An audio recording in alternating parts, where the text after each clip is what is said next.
Here we are. Streaming. Streaming. Streaming. Ugh. And we're going to be streaming for like 2 hours. And I just got hit with the urge to pee. I'm seeing here. Okay, here we go. Now we're streaming. Now we're going. Bam, bam, bam. All right, and the chat's good. Chat's going. Bitch boy, die yourself. Okay, yep, it's happening. R.I.P. Lil Pump.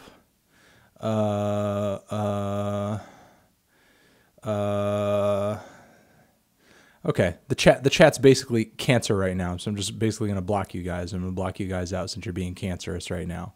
Listen, it's going to be your average Q&A this week, our every other week Q&A. You guys are you still being bad boys? Tarzan.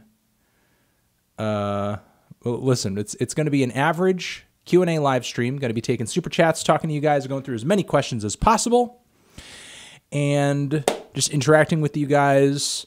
Toward the end of this live stream, I went through a bunch of the super chat suggestions that I wasn't that familiar with. Are you going to review the new Jaden Smith? Yes, I do have to put that on my to-do list. Let me do that right now. Let me also put the King Gizzard. King Gizzard. Jaden Smith. And there we go. Reminding myself. Listen, I went through a bunch of the super chats from the last one. I didn't get through all of them because it was like a ton of super chats. And I picked out some of my favorites from the last one, and I'm going to talk about them a little bit. In this one, the ones that I preferred and thought were the most special. You know, do a little recommendation here and there of the super chats that stuck out to me the most as being the best. As far as like, you know, good musical suggestions and all that shit. So hopefully you guys get turned on to some good stuff too. And that's going to be it, guys. I'm going to answer as many questions as possible, get through as many of these as possible. Obviously the super chats that are the biggest stay up on the board the longest. I'm sorry if I miss anything. I'll try not to miss anything. And that's it, guys. Fire away. Fire away all the questions.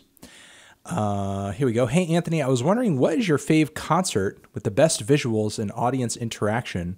My fave is Emotional Roadshow by 21 Pilots. Love you, sexy bald vegan. Personally, I don't like a whole lot of audience interaction during the show. I just kind of like you know, a good performance. Although I will say recently, well, not super recently, but probably the most recent performance that hit me as being really special and really fantastic visually was probably the Carrie and Lowell tour, the Sufjan Stevens tour, the amazing sort of nostalgic childhood pictures and visuals that played on a series of like LCD, I don't know, projection diamonds or something that were pretty beautiful. It was kind of like a wonderful pictorial rush that played against, you know, really great backing band for Sufjan. So I'll say that. I'll say that. But as far as audience interaction, I don't like a whole lot of audience interaction unless the person who's up on stage is maybe really funny. Okay, that's it. That's it. Thank you for the question. Thank you for the support, Eddie. Why don't you review music videos, you lay about? Because I'm not a fucking director. I don't direct music videos. I don't know shit about film or visuals. I don't know shit about that shit. So that's why I don't review music videos. Maybe one day if I'm faced with the choice of, Anthony, your channel is going to die and you're going to live on the fucking street if you don't start reviewing some music videos, then maybe I'll review some music videos. But if I don't gotta review some music videos, I ain't gonna review no fucking music videos because I don't know shit about making films. I don't know shit about cinematography. I don't know shit about visuals. I don't know shit about that shit. So I'm not going to speak on it. Which is why when people ask me, why don't I review movies? Hey, I don't know shit about movies. So I'm not gonna review a fucking movie. So there you go. Have your opinions on I Should See Memphis changed? Also, the new Giz is lit. It hasn't, and I'm actually excited, super excited for the new Giz. So I have a Giz boner. I'm going to jizz for the Giz. Thoughts on New Jai Paul and the artist he picked? I haven't heard it yet, but I will be hearing it very soon, and as soon as you guys as soon as I hear it, you guys will hear about me hearing it. So, but I'm actually pretty excited. I've been waiting for a while to actually kind of hear this dude come back from the dead, essentially, and hopefully it's good. Yes, I would consider maybe doing a classic review of Kai, possibly, but thank you for the question. Cut the Friday check melon. When are you going to be a guest on Everyday Struggle? I have no idea. I have not been invited. Nobody's invited me over there, and I have a feeling they're not ever going to, because I'm not really like, I don't know. I'm not really like a dramatic or a controversial part of the hip hop community, so what the hell would I even do or say?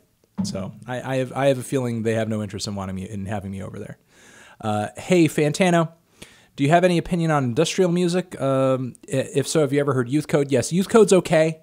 They don't really stick out to me in the genre, honestly, but industrial music is great. Noisy, hard-hitting, abrasive, exciting, blood-pumping, passionate, animalistic. A lot of good things about industrial music. Obviously, Ministry is a good pick, a good OG industrial pick. Fantano, will you ever drop the Classic 2? That's really kind of up to Cal. And what do you consider some of the best album arts of all time? Thanks for giving Young Lean a 10, by the way. The new Young Lean record is his best. I will say that. I'm not in love with it, but it is his best project. And what's some of the best album art out there? I don't know. I think most album art and most band names are like bad, but I really do love the album art for the latest Nails record. I fucking love that album art. I'll say that. You Will Never Be One of Us. I love that album art. Yo, Modest Mouse worst to best. I would say it's possible.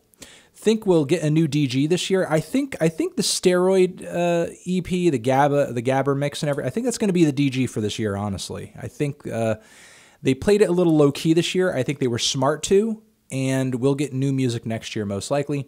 Favorite concert of all time? Why doesn't your wife appear anymore in the videos like she used to? Favorite concert of all time? Probably one of my top 10s is, or top 5, rather, is the one that I talked about, where I kind of kicked off a good part of the channel, where I talked about my experience seeing Sun at the Masonic Temple in 2009. It was so fucking heavy, I was front row.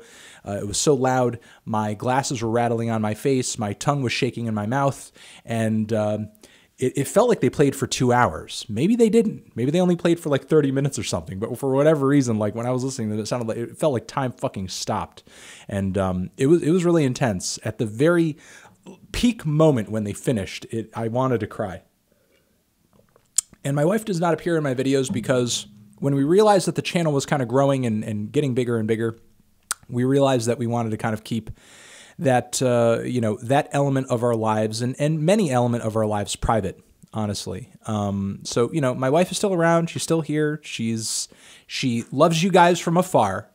But it's the channel's about my opinions. Channel's about music. It's not really about my wife. It's not really about my personal life or anything like that. So we value our privacy. So that's all.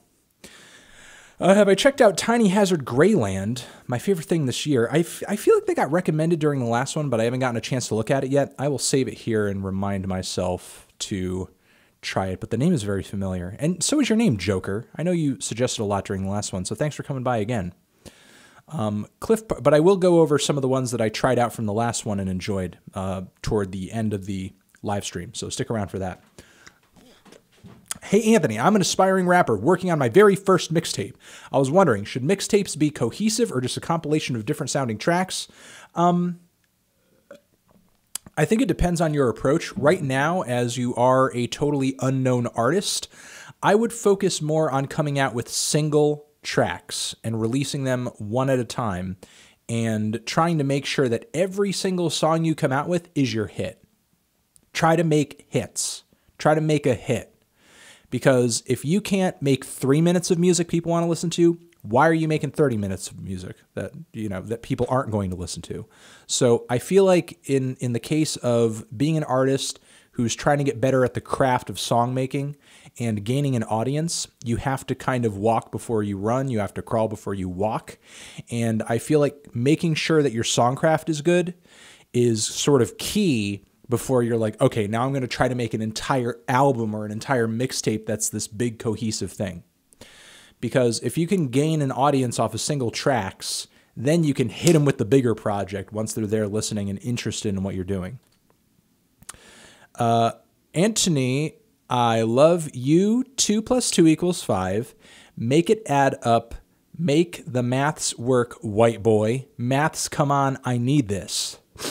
2 + 2 = 5 because if you take the 2, add 2, and then you carry the 1 over, if you carry a 1 into the equation, then it equals 5. I did it, white boy. 20 pounds, message retracted, whoever that was, thank you very much. Classic review of Daft Punk's Discovery. A lot of people have suggested it. It seems a lot of people would be into it. Why the fuck not? I will preliminarily put Daft Punk Discovery into the calendar right now. Into the calendar it goes. I've gotten too many requests, and it is a great record. Melon, why no Trial by Fire Yellow Wolf review? I'm actually talking about Trial by Fire a little bit in the next Why You Know review. I haven't really actually gotten too many requests on Trial by Fire, to be completely honest. And to be fair, I'm not really that big of a Yellow Wolf fan. However, I have given the album a once through, and I do think it's Yellow Wolf's best project since his Trunk Music era. I actually wish this is the project he came out with after Trunk Music, instead of Radioactive, instead of that ham-fisted country album, which was awful. I feel like the songs, the ballads, are more mature than they were on the last record, and I feel like the rap songs are quality too. They're not quite as commercial or as glitzy as or as overproduced or overdone as they were on Radioactive. So I feel like this is a great record, but I feel like this is not the commercial album that's going to launch him back into the mainstream, back into the public eye. I feel like this is kind of a hardcore fan project. I feel like this is kind of a project that people who appreciated more of the underground quality of his music or the nuances of his music before will appreciate more, which is not necessarily a bad thing. You know, I thought it was okay. I'm just not so sold on it as a whole, though I will say that experimental track, that kind of experimental country track with Travis Barker and Juicy J, went over better than expected. Stereolab is great, classic band, and I have not checked out Fote. I will save that and try that out. Thank you, Dan Stone. And can I rank your favorite Woo members? Feel free to include solo work. I am actually going to be doing a 10 best Woo solo projects that I have sort of written down on a piece of paper over here. I got to do a video for that. Yo, for the last 2 super chats, I recommended Midnight Sun. Did I ever get around to checking it out? Yes, I did, and I actually threw up a Midnight Sun track on my Twitter account that I thought was pretty good. That what was it? That like a Wizard of Oz or that Wizard of Oz remix track. Yeah, I dug that track. So yeah, I launched it up on Twitter. And thought that new song that you, I think you suggested during the last live stream was pretty great. Pretty good edits on that track. Have I heard of Santan Dave? And if so, what do I think of his new album, Game Over? And will I be doing a review? I've not heard of this Dave, but I'll pocket that recommendation and sort of see what's up. But I have not heard of this Santan Dave. I'll see what's up. Who's that? Some random kid sent $1 Canadian. Thank you very much. Love your channel. Favorite spoken word from Jello Biafra? Oh, good question. That's a good question. Oh, wait, hold on. I don't want to miss this other one over here. I will get to your question because it is a good question. Have I listened to Jesse Rutherford's solo album? No, I'm not even familiar with what he's solo from. So I'll save that. I'll check it out. And save it in my super chat box. My favorite Jello Biafra spoken word album is probably the album where he goes over the dead Kennedy's trial, the High Priest of Harmful Matter. That's probably my favorite spoken word album of his, which if you guys don't know who Jello Biafra is, former lead singer of the punk band Dead Kennedys, and the album that I'm talking about, the High Priest of Harmful Matter, is an incredibly important record if you want to learn about sort of how controversial music used to be back in the day, because the band went to court over an art insert, And it was really crazy. You know, it was like really sort of graphic in a way. It was like a Giger visual, and you know, Jello Biafra just basically goes over the details of the case and just how insane all of it was. Sort of being in that situation, in that trial, you know, for releasing like what pornographic material or whatever, you know, they sort of charged him with. Have I ever listened to Death's Dynamic Shroud, WMV? I feel like it's familiar. It came out on vinyl, debating on getting it. Now, I have not listened to it, but the name sounds familiar. Is it some weird electronic vaporwave shit? I mean, probably. I would also like to suggest the Discovery review one more time. That's good.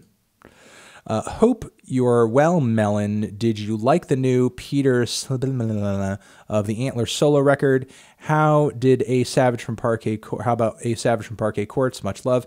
I thought the A Savage record was a little like, I don't know, humdrum. In my opinion, like as singles, like a lot of those tracks I thought were entertaining and definitely worked, but as a whole record, I found it to kind of be a little flat. But honestly, I've not listened to Peter's new solo record, and I'm not really a big Antlers guy either, so I wonder if I'm even going to.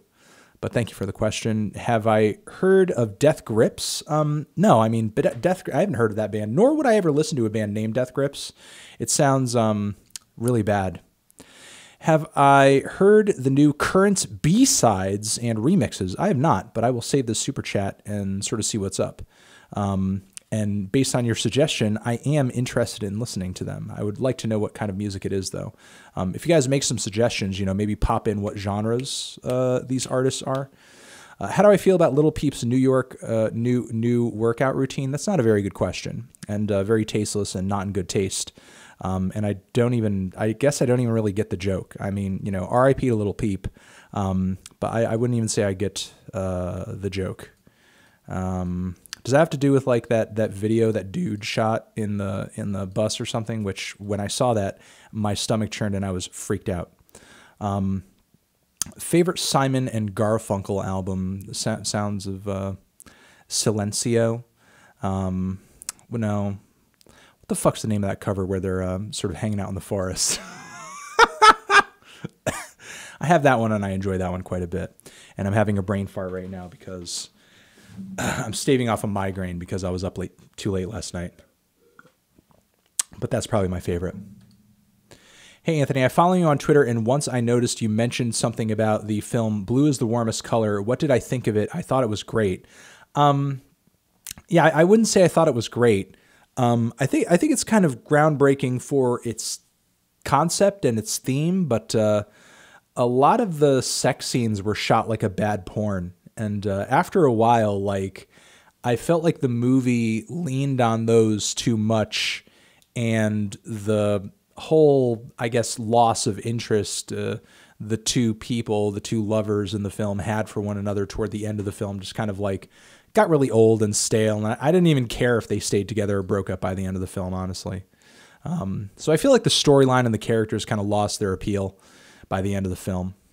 Wen Jam, thank you very much. But yeah, those are pretty much my thoughts on that. Samantha J, thank you very much. Letter from a fan live. Whoa. Dear Anthony, I get my recommendations from your I Love These playlists.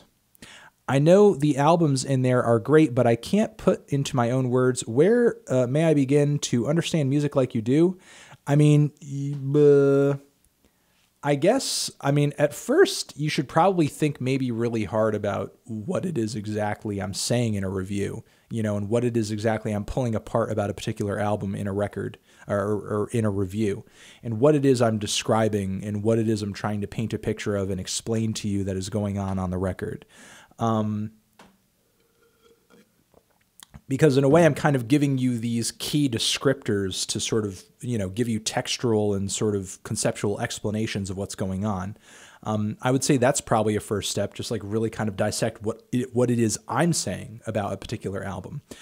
Beyond there, to kind of get a better understanding for a record, I would kind of go deeper into a particular genre and listen to a lot of other classic albums in that genre. Websites like Album of the Year or Rate Your Music can certainly help you, digging through a particular genre and getting a grasp on some of the, top 5, top 10 best albums in that particular style. Basically doing a lot of back listening, and just like listening to a lot of sort of the most key and essential and classic albums out there, I would say is probably important to understanding kind of the trajectory and basically the modern, I guess, state of contemporary music, the state of contemporary music. Ryan Capewell, thank you very much for 20 pounds. I hope that answers your question, Samantha. Virus 2, thank you very much for 10 Dolores. Hunter Hiao. Any plans to cover the new Grails album? I heard a little bit of it. It really didn't do anything for me, honestly. Like, I haven't enjoyed a Grails album all the way through for quite a while. Like, I think the last time I enjoyed a Grails album all the way through was like maybe last decade or something. Hopefully that changes at some point, but I really have no feels on the new Grails project. Also, Black Sabbath for classics, Velvet Underground worst to best. I was thinking about doing a Velvet Underground worst to best, but I feel like my worst to best would not to spoil it right here, but I feel like my worst to best would just be a complete reversal of just the whole output from their discography. Obviously, the last record that barely features any members of the band, then the album before that, and then White Light, White Heat, and then the debut record with Nico. I feel like that would be my Velvet Underground worst to best, honestly. Like, maybe if I were to make a personal choice decision of it, I would put White Light, White Heat first.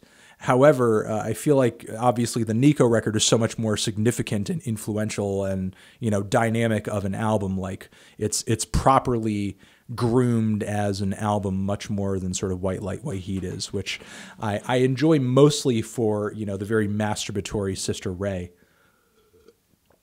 And White Light, White Heat is an amazing song. So, I feel like that's how my worst to best for VU would probably go. But maybe I'll think on it. I'll think on it and see if I fart anything out. Oh, come on. Here we go. Captain Falcon. I'm looking for music that sounds like the soundtrack to Sub-Zero from MK Electronic Music, Icy Synths, Primal Percussion. Send some recs to my Twitter. Insert name here. No, that isn't a typo. Okay, well, there you go. He's looking for some music that sounds like some Mortal Kombat, Sub-Zero, Icy Synths, Primal Percussion. There you go. Have you listened to the Donkey Kong Country OST? You probably should. Where do you think the balance lies in lyricism versus melody? Having a strong presence of both is obviously optimal, but to be successful, can an artist dependably rely on catchy melodies without some deeper level of lyricism? I think so. It's all on a case-by-case basis. People ask me, like, is there an optimal this? Is there an optimal that? And if there is such an optimal thing, for a particular thing in a song, if that were wholly objective, then those optimal things would eventually down the road become criteria. And it's difficult to go into a review with criteria because the criteria with which you may critique the new Primitive Man album is not at all the same criteria that one may apply to, like, the new Chiari Pamu Pamu record or the new Caro Benito record, So it's like, it's so off the fucking charts, and honestly, it's like, I feel like taking things that are closer in style, like the criteria that you would go into a KKB record may not be the same that you go into a Katy Perry album with. You know what I mean? I mean, they're both pop artists, but honestly, it's like they have two totally different sounds, styles, sets of expectations from me personally, appeals, aesthetics. So the balance of lyricism versus melody is, what is it? There's really no ideal, honestly. I think it all depends on the artist, how they perform, how they deliver it, what they're saying, what they're singing. In the case of, two lyricists like who I would say, like, let's say, for example, Julian Casablancas, debut Strokes record. Love his vocal melodies on that record. However, I don't find his lyricism to be all that deep. John Darnielle, Mountain Goats, or, you know, Phil Elverum. Phil Elverum, better example. Not a terribly melodic singer. More of a warbly, mumbly guy. You know, however, I don't hold that against him. I love the dude's lyrics. I kind of love his earnest, kind of creaky little voice. You know, but he's not the most melodic, passionate, expressive singer out there. So, you know, what's optimal depends on the artist, depends on the context, depends on everything. But thank you. But that's actually a really good question. That's a good mind teaser. Can you review my mixtape when it comes out? Depends on if it's good. Is it a good mixtape? I mean, I don't really talk about super obscure mixtapes unless they blow me away. And I feel like I need to talk about them because it's an essential conversation I need to have with my audience. So if the mixtape's a game changer, if the mixtape has some fantastic songs on it, I'll consider it. Comrade Warbear, sup Fantano, what are your thoughts on Cousin Stiz? I thought Suffolk Country was great album, but noticed you never reviewed any of his music. I think his music's okay. I think I heard recently there was like a shooting at like one of his concerts or something, and I feel really bad about that. So, you know, my sympathies and heart go out to him over that. But I've never really been into his music, honestly, to the point where I don't really have much to say about it. But you know, I respect him. He seems like he has, you know, good hustle and good technical ability and everything, but you know, he just doesn't stick out to me all that much. Thoughts on Diary by Sunny Day Real Estate? I would say it's classic, emo classic. The guitar work on there is pretty nice, and it's definitely nicer for the poppier side or the more accessible side of the genre. Although I do kind of like a little bit more of the dejected and sort of, you know, painful kind of like Mineral or like Rites of Spring or something like that, but it's good. Hey, Anthony, does your opinion on music change if you question the intent or skill of the artist? By the way, recommend Plone for beginner piano. I'll save that and sort of see what's up with that. If I like it, I'll mention it. I think, yes, it does, but it depends on whether or not I feel like that skill or that lack of skill actually prevents the album from being enjoyable. Obviously, Lil Pump has a certain, you know, lack of skill in the rapping, in the lyricism department. But his music is appealing to me anyway. Intent, I think intent can be a turnoff. Like if you go into a song with a really preachy intent, looking to talk down on the audience, you know, or just offend people for the sake of offending people, like on like an Anal Cunt album, which is not inherently a bad thing, but obviously that will only appeal to so many people. Yeah, it can certainly change the perception somebody has of a particular record. You know, and people, especially if people in terms of intent can smell and feel that you're trying to manipulate them, that turns some people off, especially me. However, some people want to be manipulated. You know, some people, you know, want the artist to basically hit them over the head with, I want you to be sad. I want you to be mad. I want you to think this. I want you to think that. That's a little turn off for me. But, you know, it sort of depends on the artist. Maybe if they play that off well somehow or do it in a knowing or a self-aware way. You know, there are probably exceptions there, but yeah, hopefully that answers the question. Hi, I sent a chat earlier about Santan Dave. He's getting pretty big in the UK, was also signed by OVO by Drake, only 19 years of age. He's a grime hip-hop artist, big fan, by the way. Ooh, that's actually pretty exciting. That OVO would sign a grime artist. And, you know, I'm sort of waiting on the day that grime's really going to kind of take off over here. Unfortunately, I feel like there are some people in Canada and in the US that are a little closed-minded when it comes to the accent and everything, but the more grime that I hear, the more used to it I get and the less of an issue it is. And as I said maybe in the last live stream, I think, you know, with this whole man's not hot meme and everything, while it does kind of poke fun at grime a little bit, I feel like, you know, that could still kind of be like a little bit of an entryway for a lot of people. So That's actually some pretty good news that OVO is sort of like literally signing grime music and is going to push it out to the masses. It's certainly more interesting than like a lot of the bland alternative R&B that they tend to release. Hello, Melon. Feed me tunes. If there's a music scene you'd want to go back in time and visit or experience, jazz scene of the 50s, death metal scene of the late 80s, which would you go back to and why? Oh, I don't know. Probably like hardcore punk era in the 80s in California or in DC. I'd probably hang around there. That'd be interesting to me. That would be interesting to me, honestly. That would interest me very much. Why? I don't know. Just some of my favorite bands come from back then. I just kind of like the ethos of the music, you know. Or I would go back to like maybe like a goth scene, you know, and be a goth, be like a big goth in the 80s, or just like the whole Manchester scene in the UK. You know, late 70s, early 80s, that stuff. You know, New Order and friggin' Factory Records, all that stuff. I'd actually probably go back there. That would be fun. As a fan of tattoos, I always wondered about the tattoo on the inside of your right arm. Also, thanks for the Flower Boy notes that came with the slip mat. No problem. Everybody who got a signed slip mat got Flower Boy notes. And we've sent out pretty much all the slip mats except for 25. We sold like over 400 slip mats. It was insane, guys. It was fucking crazy. You guys bought slip mats so fucking fast. I bought like 500. I typically only release them like 100 to 200 at a time, and you guys are like... So I really appreciate it, guys. I super duper duper needed the money for reasons that I can't talk about right here. I'll leave it at that. But I do appreciate the support and the help, and no problem, man. And what was the? Did I miss your friggin' question? Well, okay. Wait, did you ask me something? You said the Flower Boy notes. I can't even friggin'.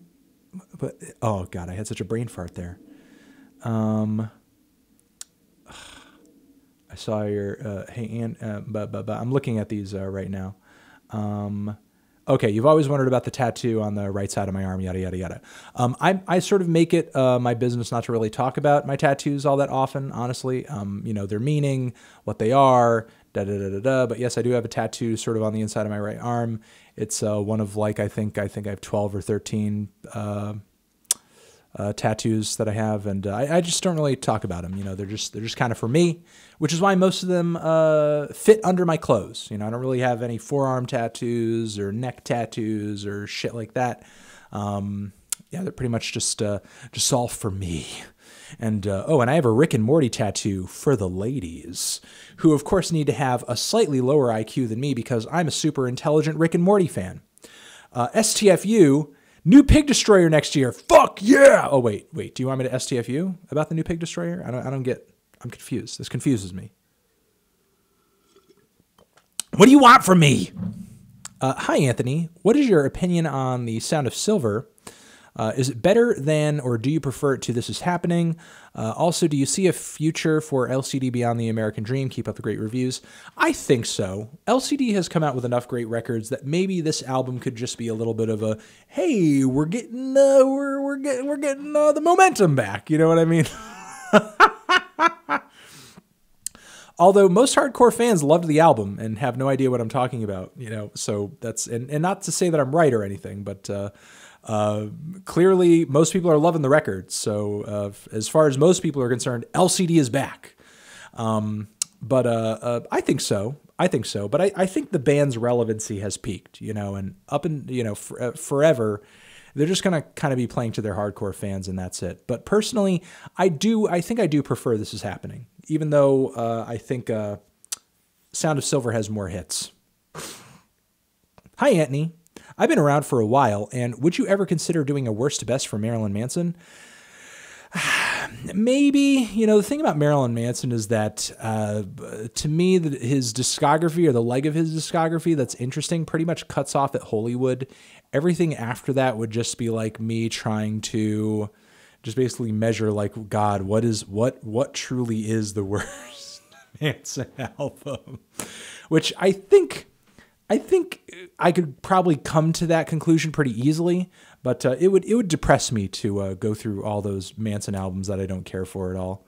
But I won't say I won't consider it. Hi, have you ever considered starting a political channel or a vegan channel? Now that that is the plan is no more, it would be a different idea for a third channel, and I love hearing you talk about politics. I'm gonna hold it on the politics thing for a while, because not only is YouTube pretty much demonetizing most, if not all, political channels just like across the friggin' spectrum, because advertisers don't want their names hitched to these controversies, which sucks. But also these channels get throttled. They don't get featured. It's actually kind of BS, because some of my favorite channels on YouTube are political channels, and it's what I follow very closely on YouTube. However, to kind of obsess over politics so deeply does really, truly depress me. Even though I am obsessed with it and follow it very closely, but to sort of be so close to it that I have to basically eat, sleep, and breathe it to talk about it for a channel that I have to update regularly does depress me. However, some people did mention that maybe I should turn that as the plan into a vegan cooking channel, and I am considering that. However, I am currently out of a kitchen, but once I have a kitchen again, I will be able to cook vegan food. And once I'm cooking vegan food, I can potentially do a vegan channel. And funnily enough, that's actually something that when I brought it up, my wife said that she would be interested in possibly shooting that. So there we go. Just letting you know. Hey, Melon. Wanted to know if you've listened to any of Dodie Clark's EPs, and if so, what you think of them. I always love hearing your thoughts on music, and if you haven't listened to her, I highly recommend her. Jeffrey, I have not. However, I'm going to save this recommendation, put it in my pocket, and check it out another time, hopefully before the next live stream. Let's see. Taylor Yarborough. Yeah. What's up, Taylor? Super new artist here by the name of Timberlance. But as luck would have it, Spike Lee heard my music, loved it, and put it in his new Netflix series, She Gotta Have It. Are you going to watch? I'm not sure if I will watch. Not that I don't want to see it, but it sort of depends on whether or not I can fit another Netflix series into my schedule. However, that's amazing for you. Like, Spike Lee heard your music, put it in the Netflix series. That's actually kind of amazing. And hopefully the series goes viral. People sort of binge it like crazy. And, talk about your music on social media, and you get some, like you turn over some fans on that. It's actually kind of exciting. So it's really cool that, Netflix is coming up as kind of a platform where independent and sort of more underground and sort of off the beaten path content can live. And, artists like you can get their music featured in a, series like what Spike Lee is doing. That's actually really exciting. Congratulations. Like, seriously, that's totally sincere. I'm not fucking around, okay? I'm seriously congratulating you. Some people think I'm just really cynical all the time, and I'm not. Have you listened to the new KGLW album? Also, what do I think of Offspring pre-2000s material? I have not listened to that album. However, pre-2000s Offspring material is the best fucking Offspring material. Like, Come Out and Play, Keep 'Em Separated, that song's fucking amazing. It's like so fucking classic. I'm such a sucker with low self-esteem. Oh, yeah. Like, Smash was one of my favorite fucking tapes when I was a kid. Played the shit out of that tape. I think I loved that one song where he was like singing about being in a traffic jam, where he just like, you stupid dumb shit, goddamn motherfucker. Like, I loved that part when I was a kid. When I was like 12, I was like, ooh, swears. But pre-2000s Offspring is the best. And I sort of got tricked into enjoying, all that pretty fly for a white guy bullshit, for a while. I was like sort of into it like when I was in high school, but then afterwards I was like, nah, this is bad. This is bad. Hey, Fandango, New Haven / SCSU represent. Hell yeah! Do I have any more recommendations for UK Garage? Not as of right now, honestly. I haven't heard any in a while that blew me away, but thank you for representing my stomping grounds. I know they're having a journalism night over there in December, and I might go because, you know, I like to be able to answer questions there when some of the kids there are asking questions about new media and stuff. And I know I'm one of the few graduates who've sort of like started their own thing. Sup fam Tamo, Spencer Young. Thank you very much for the support. Not really a question, but a vegan baking tip. If a recipe calls for eggs, use a teaspoon of vinegar and a teaspoon of baking soda for every egg it calls for. Really? Like what if it's a brownie? Like, I can't, like, vinegar in a brownie? What? I will need to double check this. I will need to fact check this. Although I have, you know, like made brownies and made other stuff where it says instead of an egg, use applesauce or some other kind of like stickier, like, you know, adhesive kind of ingredient. And that has worked for me in the past. Like, you know, just take in some brownie mix instead of eggs, throw applesauce in there, and it's like totally fucking awesome. You know, and obviously there's more fiber in there, so you digest the sugar a little bit more easily because the applesauce is in there. But I've not heard of this vegan baking tip. I'm gonna have to go and verify it. Okay, as a vegan myself. Converge worst to best. Go. Oh man. Converge RYM. I'm going to do one on the fly, and I'm gonna do it maybe. I'm gonna have to answer a few other questions first, but maybe I'll do one on the fly right now. What's your stance on Colin Kaepernick's protest, and would you agree that It Takes a Nation of Millions to Hold Us Back by Public Enemy is one of the greatest albums ever made? Number one, yes. And number two, I'm totally down and in support of Colin Kaepernick and what he's doing.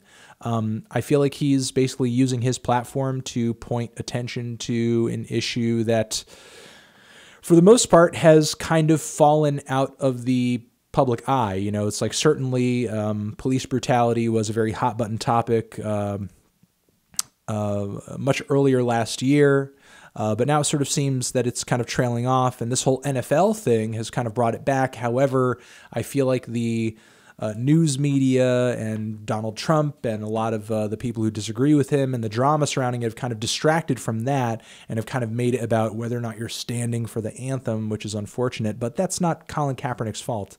And I actually think it's kind of disgusting the way he's being treated by his employer, essentially just for his political beliefs, just for making a political statement, you know, what he's doing. And I hope, I think he's sort of bringing a lawsuit now over this. And I hope it goes through. I hope he's successful, honestly, because I think it would do a lot for the, you know, the social climate right now. Because right now online, and there's sort of like this prevailing narrative that if you have a certain belief or if you speak out in a certain way, your job can get destroyed, you can get fired, your reputation can be ruined. And I feel like there needs to be like some kind of, you know, protection there from kind of the witch hunt culture that we kind of find ourselves in the midst of. Frank Zappa, best to worst. His discography is so huge, but maybe one day I might be up for the challenge. And when's the TCFC review going to happen? I don't have any opinions on rigor mortis. However, I am still considering a TCFC review. Just give me time, please. Hey, Anthony, hope you're well. Some local artists I want you to recommend. Try by Faith Healer. Yes, the emoticon is part of the album title. Oh God, I'm so not into that. But maybe the music is good. And I Need Love by John Komen. Hope you enjoy. I'll save that and I'll check it out. Thank you for the recommendation. Let me see. New American Nightmare and Glassjaw albums announced recently. Really? Any favorite memories of these bands or feels about their new albums? Honestly, like American Nightmare, I did not get into at all. Glassjaw, I had some friends in college who were really into them. Debut record's pretty good. You know, wouldn't say I was the biggest fan though. You know, when I was listening to music during that time, I was more of like an old school or hardcore indie guy, more into Tom Waits, more into post-rock. Glassjaw was not really my thing. But, you know, certainly I thought they were a decent band. But a new record from them could potentially be good, and I may be interested in a review of that, you know, depending on if some of the teaser singles get me interested. Hey, Anthony, what's up? I mean, with me, everything's going okay, you know. Right now I'm a little hungry, having fun doing my live stream, interacting with you guys. Really kind of bummed about the whole little Peep thing. Not really sure what to say about it right now, or if I should say anything about it. And not specifically about him, but I feel like there's something that needs to kind of be said here about just the prevailing popularity of just, you know, pill popping in the hip hop community right now, and just like, you know, what exactly it means, or if, you know, people need to be smarter about these things going forward. And not that I think people need to stay away from drugs entirely or anything like that, or, you know, I'm not trying to endorse drugs either, but I feel like this is kind of the, you know, the issue that we deal with when we're talking about drugs being completely unregulated, completely underground, completely black market. You know, if there was legal ways to kind of attain the sorts of highs that people are seeking out when they use Xanax, or, you know, even marijuana, which you can get some bad marijuana laced with some crazy shit out there, you know, which could do something horrible to you. You know, I feel like if a lot of this stuff were legalized, regulated, and taxed and white market, you know, while yes, you can overdo it with these drugs. Yes, of course, you know, they can be addictive. You can overdose. Yes. I feel like, you know, we would, run into less of these issues, but, hey, Anthony, on your SBTH review, there's a Polaris album on your shelf. I'm going to assume you listened to Polaris, but what about Miracle Legion, same band? I've not heard Miracle Legion, but Polaris is awesome. Of course, like that record was the music of the TV series Pete and Pete, which was a pretty significant part of my childhood. Love that show. Classic television show. Thank you for supporting. If you're feeling sinister, classic review, maybe. And favorite Beach Boys albums, I mean, obviously Pet Sounds and all that shit. How do you lose a kitchen? Some stuff in the kitchen is getting fixed. So until stuff in the kitchen is fixed, the kitchen's not usable. So kitchen's getting fixed. So I didn't lose it in my pocket. You know, it's you know, I didn't lose it like, you know, going outside. I didn't lose it at the bank. You know, it's not like that. Have you ever met one of your musical idols? They turned out to be a complete dick or just a giant disappointment. Also, Music for 18 Musicians or Cowboy in Sweden by Lee Hazelwood for Classics Week. 18 Musicians, maybe. That would be a fun one. Maybe. I'll think about it. It would be that review. I'm telling you, that review would probably get like 30,000 views. Be a very limited level of interest in that review. However, the potential does intrigue me. Have I ever met one of my musical idols? Who have I met who I was like really, really like starstruck by? Probably before the needle drop was a thing.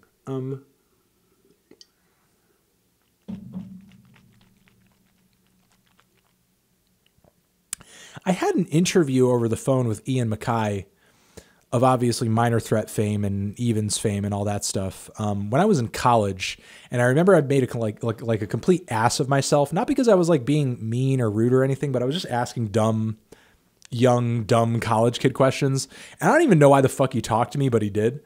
So I was probably pretty starstruck at that time when I had said all that stuff. I don't even remember, like I might have a recording of it somewhere. Like somewhere on my old computer or something, but I did talk with Ian and I got his contact information after a show, after an Evans concert. And I just remember I asked a bunch of dumb questions, and I'm still ashamed of myself to this day, which is why I needed to think about that and recall it, because I've pretty much wiped it from my memory because I'm so embarrassed by it. But these days, I don't really do the musical idol thing. I sort of have thought about separating the artist from the art, and not in the sense that, hey, they've done something horrible and I need to separate them from it.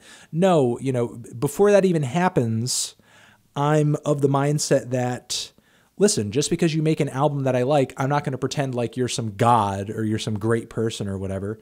I'm going to assume you're like any other person and probably a dick. So, you know, and I think most people are dicks, at least to some degree. So, did you ever change your mind on Drake's album, Nothing Was the Same? Oh, God, no. No. I remember you went, no. Nothing was the same. I still do not care for that record. However, if there is one Drake album that I could see my way to changing my mind on, it's most likely Take Care. I I would need to go back to it and give it a few deep listens to see if that's the case, but nothing was the same. Probably not. Why isn't the band Love a bigger deal? I don't know. I mean, they got that one great album, but I don't know. I'm not sure. I mean, certainly they're kind of one of those bands that in retrospect people look back on and be like, that was a really unique band, you know? But I'm not exactly sure there's anything about them that kind of translates to most younger listeners today, you know what I mean? So they weren't really one of the biggest bands of their time, and while I think they have gotten a bit more appreciation in retrospect, it's few and far between, you know? So I don't know. I guess that doesn't really explain why, but you know, it just kind of is what it is. You know, there's really kind of no explaining the popularity of some artists versus the lack thereof for some others, honestly. Hi, Anthony. I enjoy hip-hop and recently got into trap music, but my friends always complain about those artists even though they also like hip-hop. If you were me, what would you say to them? I don't know. What are their complaints? You know, what the fuck do they complain about with trap artists? Just that they're bad and they rap about trapping? Like, is that the extent of their complaints? I mean, they like what they like. You like what you like. Leave me alone. Leave me alone. Let me like what I like, you know? You know, and honestly, like some of their critiques, like, you know, they may be good, they may be right, you know, and maybe you understand them, but maybe you just like the music anyway. You know, people say, hey, why do you like Little Pump? He's dumb. And I'm like, I know the music's fucking dumb. It's fucking stupid as fuck. But I think it's really catchy and fun. So that's it. Commissioner Lando asks, last stream I asked for music similar to the Stranger Things OST. I've been digging through Tangerine Dream's discography like a ghoulish synth buffet through your life. When did you discover a genre discography and just dug through it? In college, I got turned on to jazz by a professor of mine, and to a lot of different jazz artists, because he said that he used a bunch of money from the music department budget and bought like a ton of fucking jazz CDs, like, you know, all the Blue Note classics, you know, just all that stuff. And, you know, I was basically going into the library, and maybe you guys can do this as well at your college library too. They probably have some music in there. They probably have good jazz in there if you have a good professor on campus in the jazz department. And you know, I was basically taking out CDs 10 at a time and just burning all of them and bringing them back and taking out 10 more and just burning all of them and bringing them back.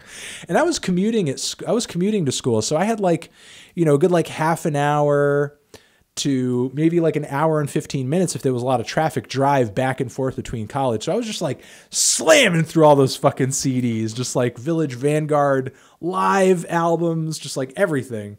That's probably like one significant time in my life when I really kind of binged on a genre. But another thing, if you kind of like that synthy 80s kind of proggy sound, another band that you could listen to, Zombie, and one dude from the band, Steve Moore, he has a new record on the way, which is surely to kind of be in that style. So Zombie and Steve Moore, Z-O-M-B-I, Zombie, or no, it's Z-O-M-B-I, Zombie. How do we save Cloud Rap? I think Cloud Rap is okay. It's kind of waning a little bit, but I think that's because, you know, Little B has kind of put out some of the best stuff in the genre already. It's kind of gone. A lot of the biggest artists who were in the genre aren't putting out their best stuff anymore, like A$AP Rocky. No. Young Lean, I think, just put out a pretty good Cloud Rap album, an album that is certainly flawed, but I think for Cloud Rap fans should certainly be appreciated. So I don't know if Cloud Rap's really gone. It's not as big as trap right now, you know, like Migos and all that other shit. But I don't think it's completely dead. If you want to save Cloud Rap, come out with a great game-changing Cloud Rap album. As a vegan myself, tempeh is one of my favorite things on this good earth. Tempeh is great. What are your favorite tempeh recipes? I have this amazing recipe for like saffron rice and tempeh, but obviously saffron's really fucking expensive. You basically have to cut off a leg and hand it over at the grocery store to get like some good saffron. So I very rarely, if ever, eat that. You know, I also just like kind of taking some spices, rubbing it down, cutting the tempeh in half, just throwing it on the skillet, and then just throwing that between like some good hearty bread with some spinach or, you know, like some greens and just kind of make a nice tempeh sandwich. What's your opinion on the Japanese post-rock / math rock band Toe? They're okay. I've never really like come back to any of their records, honestly. I think their song Goodbye might be my favorite song of all time. I'm not familiar with that song, or at least if I've heard it, I can't recall it. But, you know, they're certainly a technically talented band. Their music just isn't very emotionally evocative to me. But still, you know, tons of respect to them. They certainly are one of the better Japanese post-rock bands. Thoughts on the new Bell Witch Body / Full of Hell split? I have not heard the Full of Body, Full of Hell split. I do want to hear it very soon. Is it out now? It is on my calendar. I'm just not aware if it's out right now. And I don't know who's texting me right now. Let me make sure it's not an emergency text. No, it's not. Hold on a second. Yeah. No, I was just talking with a friend of mine about a documentary film. And that was very interesting. But the Full of Body or Full of Hell body split, I do want to hear that. Or is it a split or a collaborative project? I thought it was collaborative, but maybe it's a split. The new Bell Witch I'm going to be talking about in the latest Why You Know review. It required maybe a little bit too much patience for me personally. You know, the slowcore doom metal fusion was certainly unique, though it didn't do anything for me really. But that's kind of a preview. I don't really say anything beyond that in the next Why You Know review, but I am going to kind of address it there. Do I like jazz trumpeter Ron Miles? If you ever see yourself doing a review of him in the future, he released an album with Bill Frisell, okay, and Brian Blade. I know Bill, but I'm actually not familiar with Ron. I'll need to... I'm actually going to save that and sort of remind myself to check that out. I am familiar with Bill's work. He's an excellent guitarist. Excellent fucking guitarist. I'm trying to remember what one of my favorite solo works of his is, but I originally got turned on to him by my stepfather, and then later got into his playing a bit deeper when I heard him on that Earth record. You know, Bees Made Honey in the Lion's Skull, which is actually one of my favorite kind of droney albums of all time. A very underrated album, in my opinion. Thank you for the question and the support, dude. Do I feel badass when you are walking to the gentrified organic food store to buy vegan juice while listening to Tom Waits' Going Out West? You can pretty much listen to Tom Waits' Going Out West in any context and feel at least a little bit more badass. Yeah, I do not go to the gentrified organic food store. I just go to the regular grocery store around here. Over here in Connecticut, we have Stop and Shops. And I just go to whatever fucking Stop and Shop is near me. I just go to the Stop and Shop. If I'm in the area, which is very rare, I might go to a Trader Joe's. That's pretty gentrified. But I just go to the Stop and Shop everybody fucking goes to. But now you make me want to listen to Going Out West. Did I listen to the Black Dahlia Murder album that came out on October 6th? I did not, but I've never really kind of been a big Black Dahlia Murder guy. They've always been like, I don't know, their music is very frantic and very exciting. I'm actually going to remind myself here to listen to their new record. Their music's, you know, usually pretty aggressive and frantic, but it just doesn't like strike me as all that memorable, you know. But it has the biggest amount of pre-orders on Metal Blade to date, really. I looked for a review, but I didn't see one. That's very interesting. I guess it's been a while since they've come out with like a super exciting album, so it's not surprising to me that maybe people are just like, you know, pre-ordering the shit out of their stuff because maybe they're just really hype over you know, their new work. So I mean, that's good that, you know, there's still bands out there like Black Dahlia who are still doing well, still making noise, and still you know, appeasing their fans. You know, people talk all the time about, you know, rock's on the decline and blah, blah, blah, blah, blah. And, you know, it's maybe in hipsterdom, maybe for people who, you know, listen to nothing but SoundCloud rap all day, but for, you know, people who really care about the stuff, and, you know, for bands out there who really kind of connect with their fans and give their fans exactly what they want, it's still out there. Check out up-and-coming CT-based West End Blends album New Attitude. West End Blend? That's not a jam band, is it? They're not jammy, are they? It's not jammy. I don't want it to be jammy, okay? It can't be too jammy, okay? West End Blend sounds a little jammy. But thank you very much, Calvin. Hey, Anthony, I noticed Taylor Swift's latest album is the first album you and Pitchfork first reviewed of hers. Why do I think that is? I think before she was probably just one of these mainstream artists who typically you wouldn't really care about because there's not really any conversation to be had around her music, you know? To be completely honest. Although I'm surprised Pitchfork never reviewed 1989. I didn't review it because I didn't care about it, honestly. I'm surprised Pitchfork didn't cover 1989. I don't really know what their reasoning behind that was. I mean, it was certainly her biggest crossover album because, you know, she kind of just like totally just threw off the whole country thing and legitimately became a pretty big pop artist. Yeah, I don't really know. I really have no idea what Pitchfork's mentality behind all that was. I can't say. You know, I know for me personally, I just thought it was a boring record and there were other albums I would rather talk about. But I'm just going to leave it at that. Hey, Anthony, how are you doing? I'm okay. Holding up. My nose is a little stuffy because of the leaves. Whenever the leaves fall, I get a little... But I'm doing okay. Even though most of your fans are American, I'm assuming... Yeah, that's true. Would you ever consider reviewing more Canadian bands? At least giving some a shout out in the weekly track roundup? I mean, I don't have anything against Canadian bands. Typically, whenever I review a Canadian artist, it's like, oh, hey, they're Canadian. I just reviewed the new Destroyer album. You know, they're Canadian. And not to say that that's like, hey, I filled my Canadian quota. I mean, if you really want me to review more bands from Canada, I mean, the best way to go about that is just Anthony@theneedledrop.com. Throw some Canadian bands in my face that you think are good. What is my opinion on System of a Down? Underrated band, underappreciated band. I feel like they often get thrown into the whole nu metal thing, which is understandable. They, you know, were very much appealing to that crowd, intentionally or not. But their first two records are amazing. Their first two records are fantastic. Toxicity is a near or is a near flawless record. Is an amazing metal record. You know, I wish more people sort of in, you know, the whole hipster realm 10 years ago were appreciating that a little bit more.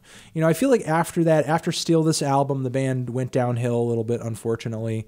And, you know, I wasn't really crazy about a lot of the material that they came out with after that. Surge's solo material, I'm just so not into at all. However, System of a Down, great band, very good band. Caught them live once too. Excellent performance. And so many good hits off of that debut record, in my opinion. War, fucking Sugar! Like so many great fucking songs. So amazing band. Not enough hype, not enough credit in retrospect. Yes, I have listened to the new Destroyer record. Review is out. You just got to check it out on the main channel, Brendan. Although it makes me wonder, are you guys getting notifications? Are you guys getting a fucking notification? Is YouTube telling you guys when I come out with another review? If not, then, you know, maybe hit that bell when you guys subscribe or go to the main page and hit the bell so you actually get a reminder, since for whatever reason, YouTube isn't reminding you when you subscribe, so now you have to like super subscribe to actually get a reminder. But Destroyer review is out. Recent thoughts on post-hardcore band Unwound. They're often compared against Fugazi, but I don't think you've talked about them. Also, Classics review of their masterpiece Leaves Turn Inside You. Personally, could never really get into Unwound because a lot of people have recommended them to me because I have sort of talked about myself as being a big fan of sort of like the grimier, more underground, more experimental, more abrasive side of post-hardcore. But personally, like they've never really appealed to me. Like their songs seem like a little... I don't know. I feel like the attitude is there, but like the tunes never really kind of spoke to me, you know? So as a result, like I'm just kind of like cold on their stuff. Like I don't think the tunes are that intriguing, though again, like the attitude, the griminess, kind of the, you know, some of the angular and weird guitar work and kind of that punk ethos are certainly there. But, you know, just the songwriting doesn't really appeal to me that much, honestly. But, thank you for resending. I apologize. And toward the end of the live stream, I will try to go through and see if I missed any, $5, $10, or whatever, dollar super chats that people may have sent that, have disappeared. I apologize for missing anybody. Thoughts on the new IBE album, Ash? It is still on, it has not ended up in a YNO review yet because it's still on my calendar, because I still do want to give it the time before the year is out to really kind of listen to it, because I do think there are some interesting ideas on the record. So I will promise at the very least like a, like a quickie review, though I do want to give the album more time than that. Hey, Bethany Teeth Tano, I recommend you check out Mouthy. Great wonky glitch hop, great vocalist and sound design. Also, how's Cal been doing? Cal's been good. He was in the Taylor Swift review. He's doing fine. Does he have a favorite album of the year so far? He does like the new Taylor Swift quite a bit. He loves that Look What You Made Me Do track. It's a really great song, but according to him. But thank you very much for sending this great wonky glitch hop recommendation. It's rare that I get a recommendation in that style.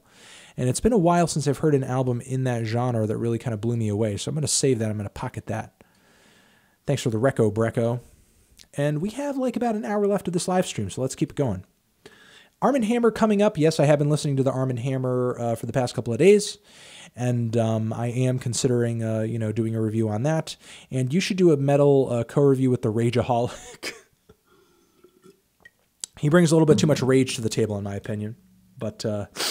respect to the Rageaholic. He does have some very in-depth metal reviews, and I do love his attention to detail when it comes to the history of metal.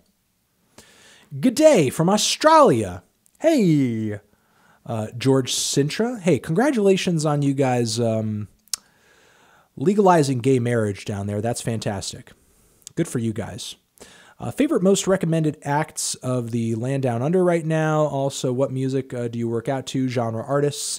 Typically, I just listen to whatever I have to review, just kind of give it a precursory listen. Or if I am just listening for pleasure, I have to probably listen to whatever is the hardest and heaviest thing that I sort of loved last. Like that new Primitive Man record. Frickin', I keep going back to like...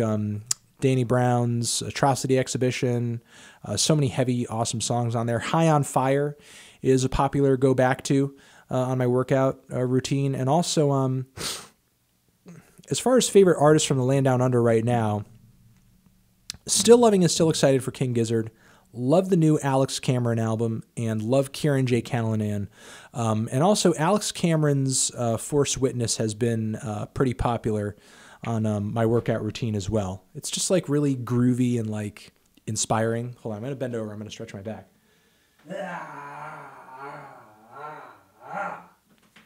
The new Alex Cameron record is just like kind of really groovy, catchy, inspiring, and kind of gets me going in the gym. So Alex Cameron has been definitely a go-to in the gym and is one of my favorite artists from down under right now.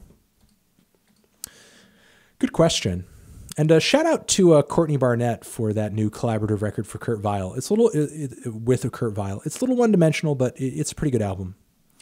Off the top of your head, could you rank Mos Def and Talib Kweli, our Black Star, Paid in Full, and Deltron 3030? Also, thoughts on Jesus Piece and Malice at the Palace Split EP came out earlier this year. I have not heard that split, but rating those albums from best to worst, I would say Paid in Full, Black Star, Deltron 3030. That is what I would say. Good question. And I have not forgotten about that Converge worst to best that somebody asked me about earlier. What would you like to hear from Tyler, the Creator, and Radiohead's next albums? Oh man, Radiohead, I would love to hear them just kind of go back to punchier, more direct music, but just kind of like reinvent the approach, come through with some new sounds. Kind of like come through with another In Rainbows, just like deliver a whole lot of great kind of bangers and shit, but kind of just like reinvent everything. Or, actually kind of like, I think what they were doing on the King of Limbs had potential, but I don't feel like they capitalized on it. To sort of do like a complete sort of fusion of the whole electronic thing. It's not terrible. It's not a terrible idea.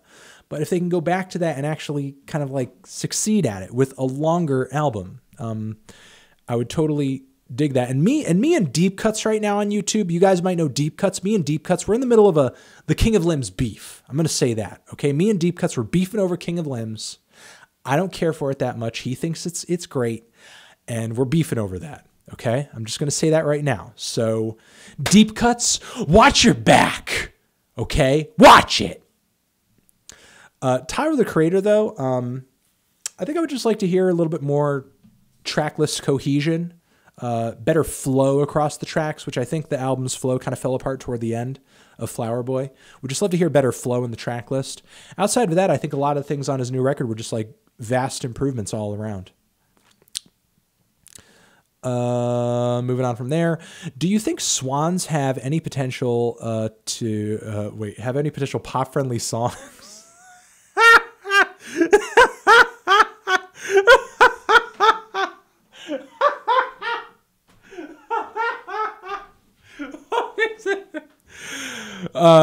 I could picture Oxygen after some editing and compression being played on a pop station. It got kind of a sexy dancing tune to it. I do not think so, Nick. Thank you, Nick Leet. Thank you for the laugh. I had a giggle. I'm not laughing at you. I just thought the visual there was funny, and I do not think that Swans have any songs with pop potential or pop friendliness to them.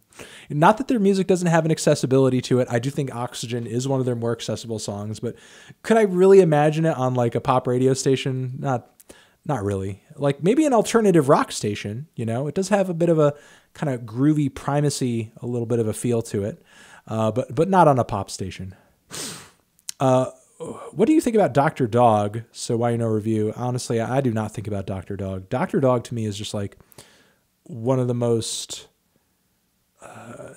indescribable bands out there. And they're indescribable because they don't really have any like distinct characteristics, in my opinion. They're just like kind of like a so-so sort of bland kind of band. They're kind of like the Shins. Like when I listen to their music, I don't even know what to say. Like there's nothing I could even say to describe about it because it just seems like so blah.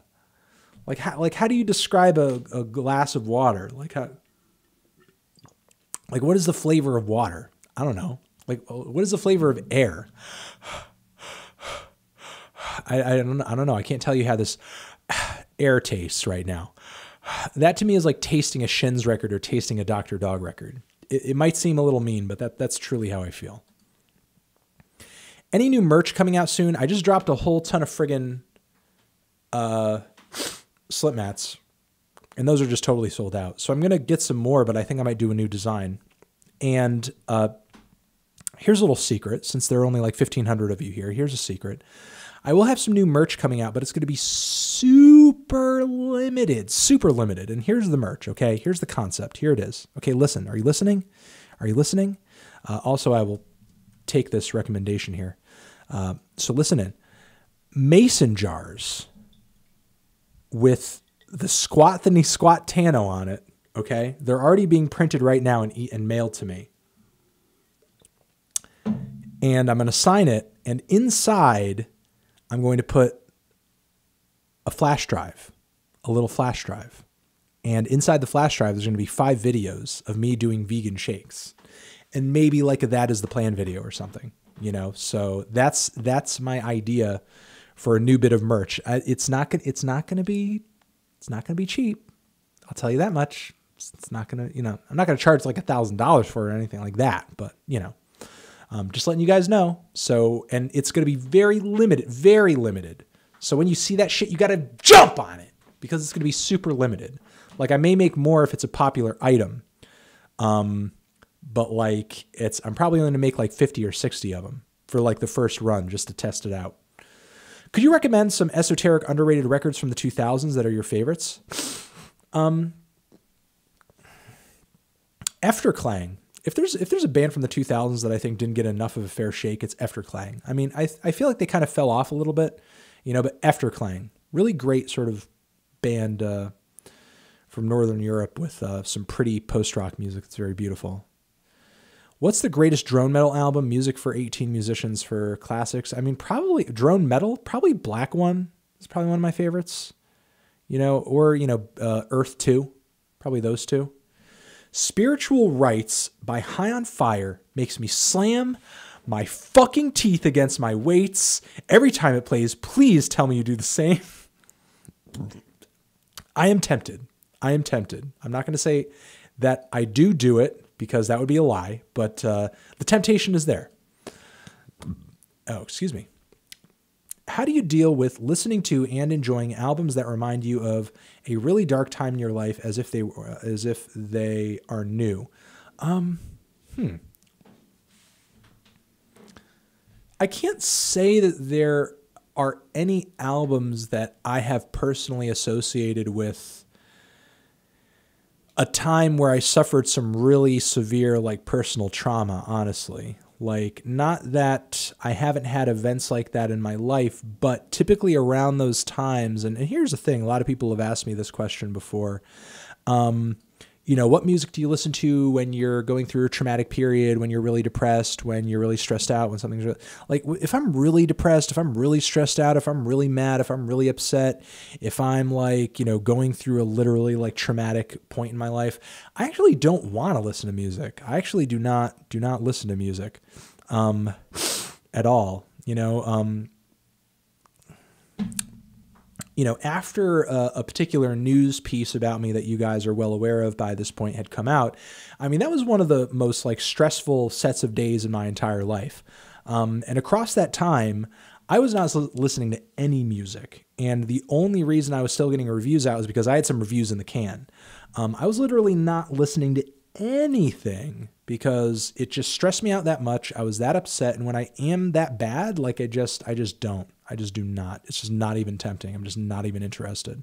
Because when I listen to music, I want to enjoy it. I want to enjoy it. I want to pay attention to it. I want to feel it. And when I'm in that mental state, I don't feel anything. Strokes is the Sick Classic review. Ooh, that would be a good one. That'd be a good-ass one. Do a meme review of the Kieran J. Callanan Big Enough meme. I probably should. Thoughts on Big Star or Chris Bell? Big Star is a classic power pop band. I mean, Big Star's fucking classic as fuck. And I don't know, man. They just had tons of swagger, great tunes, good riffs. All the respect in the world to Big Star. What do I think of Fredo Disco? I haven't even heard Fredo Disco. I can't even say. So I'm just going to save that and move on. Thank you very much for the support. And the question, tested by Thomas Records, is Fredo Disco on your record label? Maybe. Not to be presumptuous. Maybe they are. And if they are, that's fine. There's nothing wrong with that.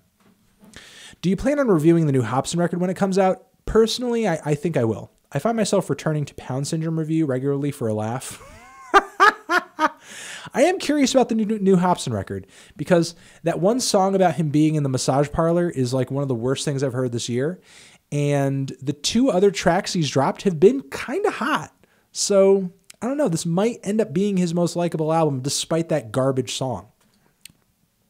Hello, Floating Melon with Glasses. Wondering if you have ever had the pleasure of checking out mammoth deathcore concept album Odyssey to the West by Slice the Cake. Huge production, brutally beautiful.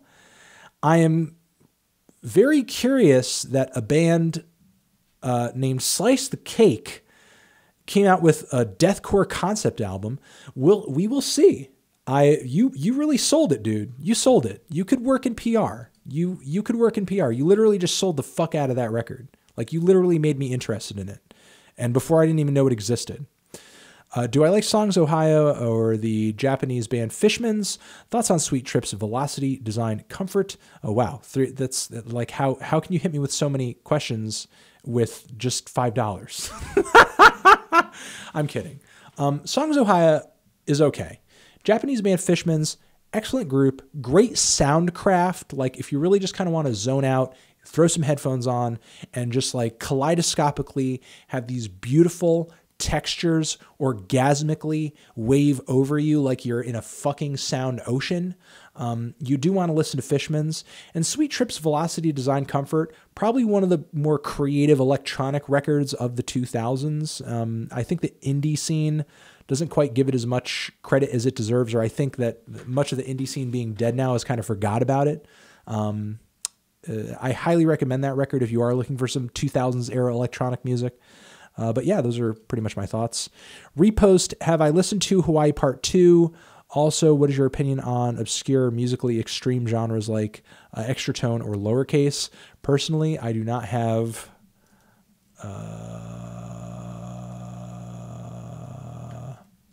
Personally, I don't have any strong feelings on any of those genres. Like, I feel like experimental music and music that is that experimental is essential to continue pushing boundaries, pushing the envelope, evolving the sound of modern music. But I wouldn't say I have any like favorite records or artists in those genres. If I did, I'd just be fucking lying to you and I'd just be a total head ass. What's your opinion on Gordon Lightfoot? Do I like his music? Have I ever listened to it?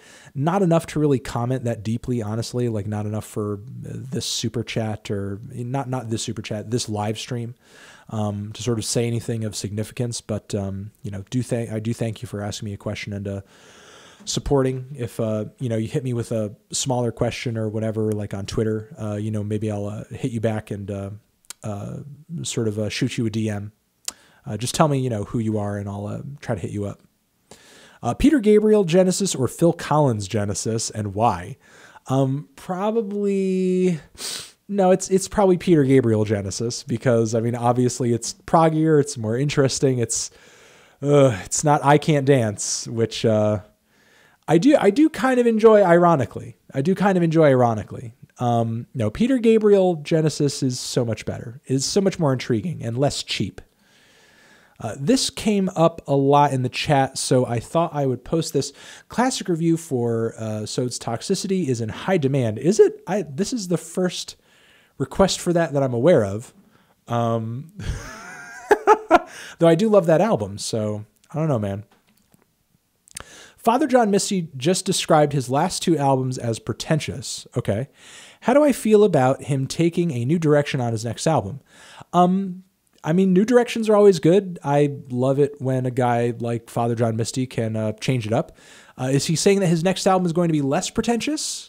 Because I have a feeling FJM's pretentiousness is kind of inherent, which is fine. I don't mind his pretentiousness. I feel like it sort of adds a certain level of character or spice to his music. You know, I don't begrudge him his pretentiousness. I feel like he's worthy of some pretentiousness. I think he makes some good music. I think he has reason to be. So, a change-up would be good. Love the dude's sense of humor, love his character, love his personality, and his new album is one of my favorites of the year. So looking forward to seeing whatever he does. Thoughts on BTS? Why is that acronym escaping me? What the fuck is wrong with me? Oh, okay, yes. I haven't even heard an album all the way through, honestly. And I feel like that whole style and that whole sound is just like I sort of wonder if, like, I don't know, am I missing out? Do I need to, you know, should I get into it? Like, where do I start? And I guess I sort of do know where to start. I mean, I have friends who suggest the stuff to me every once in a while. And like, I don't know, the whole boy band stuff, the K-pop stuff, it just really kind of goes over my head. Though sometimes, like, some of the rap themed stuff is like kind of awesome. And I have heard some like K-pop artists who, you know, have solo material out that's actually pretty good. 88 Rising has like recommended some stuff to me that I ended up liking. But it's just like a whole scene and it's a whole sound that just does not really speak to me a lot, you know, or I'm just not like excited to get into it. You know, I guess I'm just kind of on a certain music beat right now that is sort of like my forte and my peak interest and the interest of my audience mostly, though. Yeah, I just really have no excuses and no explanations and no thoughts and no feelings, which I guess sucks, but hopefully this answers your question and gets to the heart of what you were curious about. Acid Bath classic review when? Maybe. Maybe. There's a lot of other classic records out there that I'd maybe want to cover first before some Acid Bath. Newer Muse albums are consistently rated pretty badly, but what do you think of their earlier work, Origin of Symmetry, Absolution? It's better. You know, it's less overblown and kind of, I don't know, it sounds less like them trying to be like a prog version of Queen or something, you know? Not to say it sounds less like that. It doesn't sound like that. So, I mean, obviously the technicality and the musicianship is there. But but honestly, like their older stuff, I feel like I've kind of fallen out of favor with it too. Not that it's bad, but it's just not really for me at this point. And I love you too. Classic review suggestions. Gimme yes or no, maybe. E99 Eternal, maybe. Forever Changes, nah. There's a riot going on, but very, very, very, very, it's a hard maybe. A light yes. Double Nickels on a Dime, I would give that a hard maybe too. Shape of Jazz to Come, I would give that a hard maybe too. Like, I think all these records are good, but I feel like there are so many other classic records out there that are screaming at me to be talked about first. What was you and your wife's wedding song? Oh, we didn't have a wedding song, which is kind of weird. It sort of would only make sense that we had one. But no, we had like a very small, like kind of family thing. Though we do like a lot of artists in common, like Bjork and Kimya Dawson and Shoo Shoo. I mean, those are some of our in common favorites. And we both love Death Grips, so... have I thought of a funeral song? Oh, we both love early Interpol too. I'm pretty sure mine would be How Big, How Bold, How Beautiful for a funeral song. Probably, I don't know, like Tiny Tim. It'd probably have to be a Tiny Tim song. My funeral song would basically troll everybody. Yo, dude, do you have any life advice for holiday angst and just in general life advice, and drop the price for that flash drive on That Is the Plane? Got 200 on a shit post. Maybe that's my problem. General life advice for holiday angst. I would say, like, try to get enough vitamin D and stay exercising, stay eating well. Don't eat like shit throughout the holidays and make yourself feel like shit, even though emotionally you're already feeling like shit. If you physically feel like shit, you're just going to feel worse. Don't let the cold keep you from getting out there, and just stay on your grind, stay focused. Stay focused on what you're passionate about and on what you're trying to achieve with your life, and have a snowball fight. And yeah, that's it. And rake some leaves. As a Travis Scott fan, do you ever think he will ever top Rodeo? Personally, I think 90210 on this side, Pornography, Make It a Classic. I think those are pretty excellent songs. I think he could top it, but will he? I don't feel like the drive is there for him to top it, because I feel like at this point, he could just kind of keep making average music and people will love it. And I feel like that's because his audience is making it too easy for him to please them. And on top of it, I feel like a lot of his contemporaries aren't necessarily challenging him. Like, I feel like Rodeo was literally like just trap on a super artsy level in a lot of respects. And I feel like his contemporaries haven't really answered that challenge. They haven't really answered that call, you know? And maybe that's just because it doesn't make sense to do, you know? Maybe that's just not the way that they want to take it, which is totally understandable. But yeah, I feel like they haven't really answered that challenge. And as a result, you know, I think Travis is going to just continue just writing music that may just be okay. But as long as you're liking his new stuff, you know, I guess it's all that matters. Danny Brown said his next album is One Producer. Who do I think it'll be? By the way, I suggested my stuff in past streams, Celestophan, Diction on Rate Your Music. Gave my last album a 4 out of 5, so it ain't poo-poo. Hope you checked it out. I don't think I have checked it out yet, but I think it is in my suggestions box, but I didn't get to it when I was going through the Super Chats this time, which again, I will go over some of the Super Chats that I enjoyed from the last live stream where you guys suggested stuff, so stick around for that toward the end, and we have 30 minutes of this shit left. Does it annoy you when some people say that modern music is a bunch of commercial crap? Yes, it does. Made to be sold, and referring to the good old 60s, 70s, and 80s. Like, I heard one guy say that the last original and boundary-pushing album was Mezzanine. That's the last one? There hasn't been a boundary-pushing album since then? What? What, are you serious? Yes, it does annoy the fuck out of me, because it's not like there wasn't a bunch of shitty, terrible, commercial, and awful music and records that came out in the 50s, 60s, and 70s. Like, Jesus Christ, what the fuck was disco? Jesus Christ, like, what was, you know, all these bad, like, you know, boy surf rock bands and, you know, all these bad psych pop bands. Like, what the fuck? Yummy, yummy, yummy, I got love in my tummy and I keep on loving you. Whenever I hear that song, I want to die. Like, I would rather listen to pretty much most of the artists that I've given a not good to. Like, any artist I've given a not good, I'd rather listen to any of their projects all the way through. I'd rather listen to fucking Speeding Bullet to Heaven all the way through than listen to fucking that goddamn song like 5 times, honestly. Like, at least I can listen to Speeding Bullet to Heaven, have a little bit of a giggle, get into Kid Cudi's moodiness. That song is hell. That song is fucking hell. And, you know, listen, if music is so commercial and marketable today, it's only because the industry in the 60s and the 70s helped set that tone. So listen, if you guys don't like the way things are now, it's because you fucked it in the past. It's because you fucked it back then. So we're fucked now because you played it fucked up decades ago. So thanks for fucking it up. Will you make money off the new King Gizzard and Lizard Wizard's new album since they don't own it? What do you mean? Will I make money off of it? How will I make money off of it? Like, will I sell it? Like, I don't get what you're saying. I mean, I know that it's free. I didn't know the whole stipulation about them not owning it.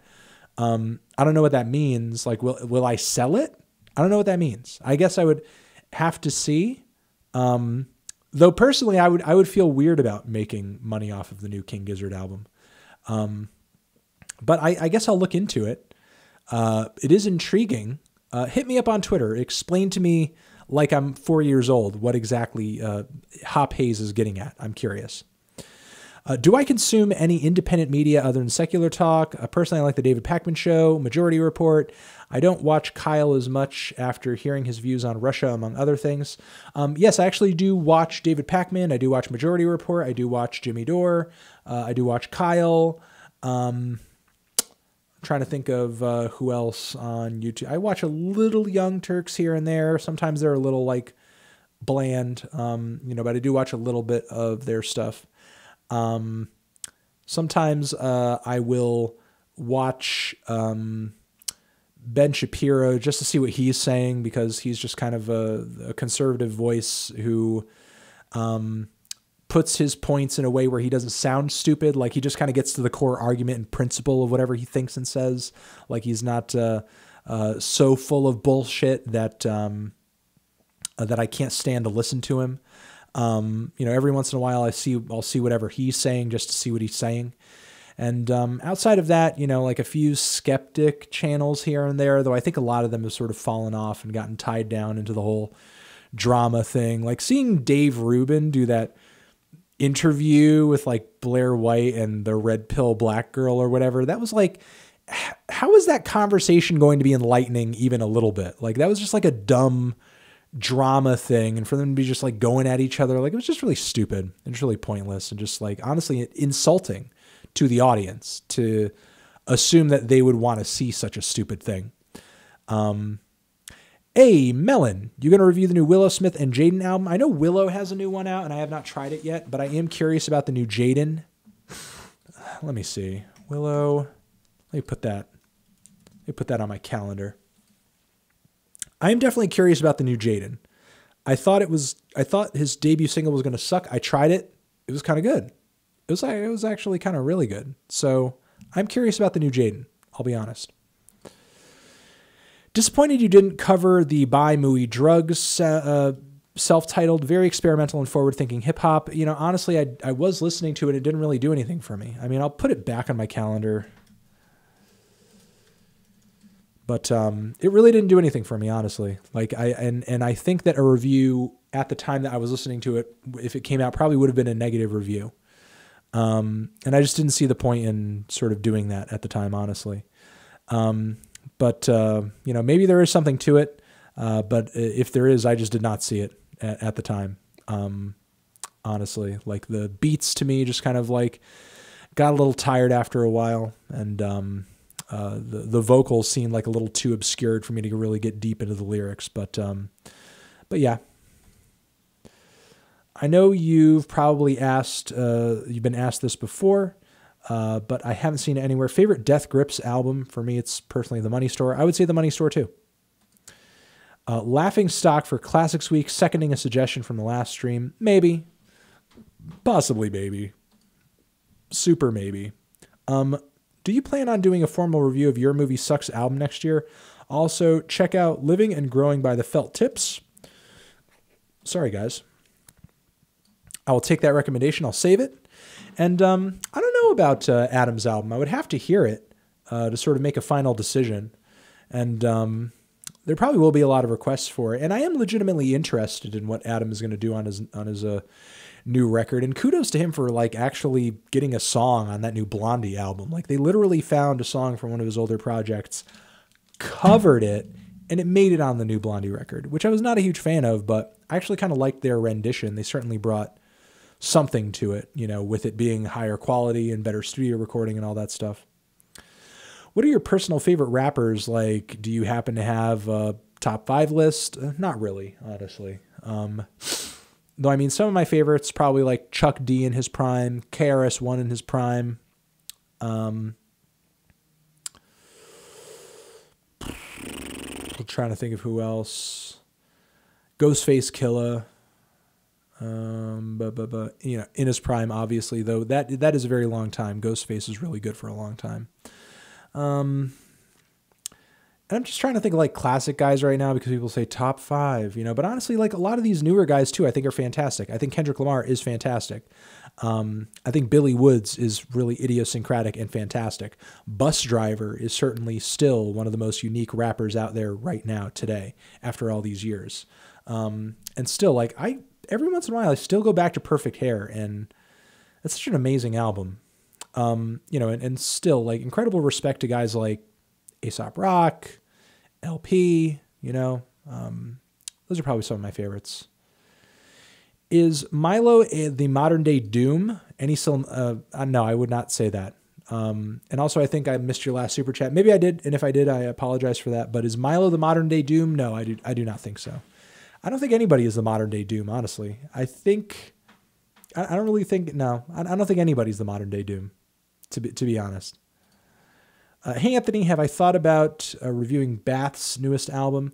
It's on my to listen list. I'm not sure if I'm going to review it though. You know, it's being considered, but it is being considered. What's your opinion on the new Bjork song? I will be talking about that in the next best worst video. I haven't listened to it all the way through yet because I've gotten kind of just bogged down with working on the next Why You Know review and writing a few other reviews, but I am going to be talking about it in the next Why You Know review video, so don't miss that. Just a heads up that the Pablo Collective is planning on releasing new material soon, and I'm hyped. Oh, that's a good news.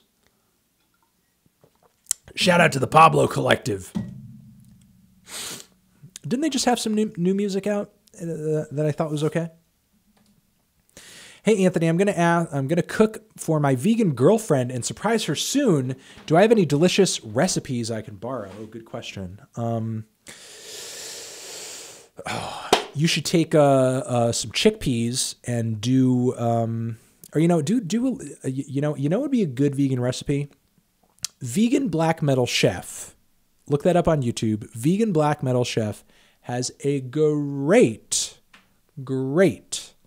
vegan lasagna recipe. Do that recipe, cook up like some TVP, textured vegetable protein, buy some of that, reconstitute that, saute that with some spices, throw that in there too. So you get like a little bit of a meaty texture in there as well. You know, make sure you get your zucchini in there, your spinach, your peppers, your tomato sauce, you know, get all those good vegetables in there, maybe chop up some broccoli too. Make that nice ass vegan Black Metal Chef lasagna and you'll be good. You'll be set. I want to recommend Silent Strike again. Trip Hop Producer, It's Not Safe for Your Computer is on Spotify, although I like his previous work. And I think I tried that, but I'm not sort of recalling it. I know you recommended it before, but I'm not recalling if I had gotten a chance to try it yet. What's your opinion on the latest teen suicide record? If you've ignored it due to previous works, you owe it to yourself to listen to it. V underrated. Yeah, I have been kind of avoiding teen suicide stuff because I thought that whole thing where he like I don't know, wrote that like really embarrassing and just like really silly piece about the freaking what the fuck is the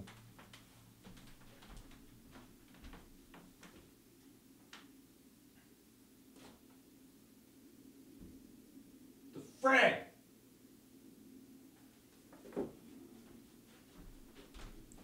That really embarrassing piece that he wrote about Will Toledo, where he was just like going at his music and just saying all this ridiculous shit. I just thought it was really petty and really dumb.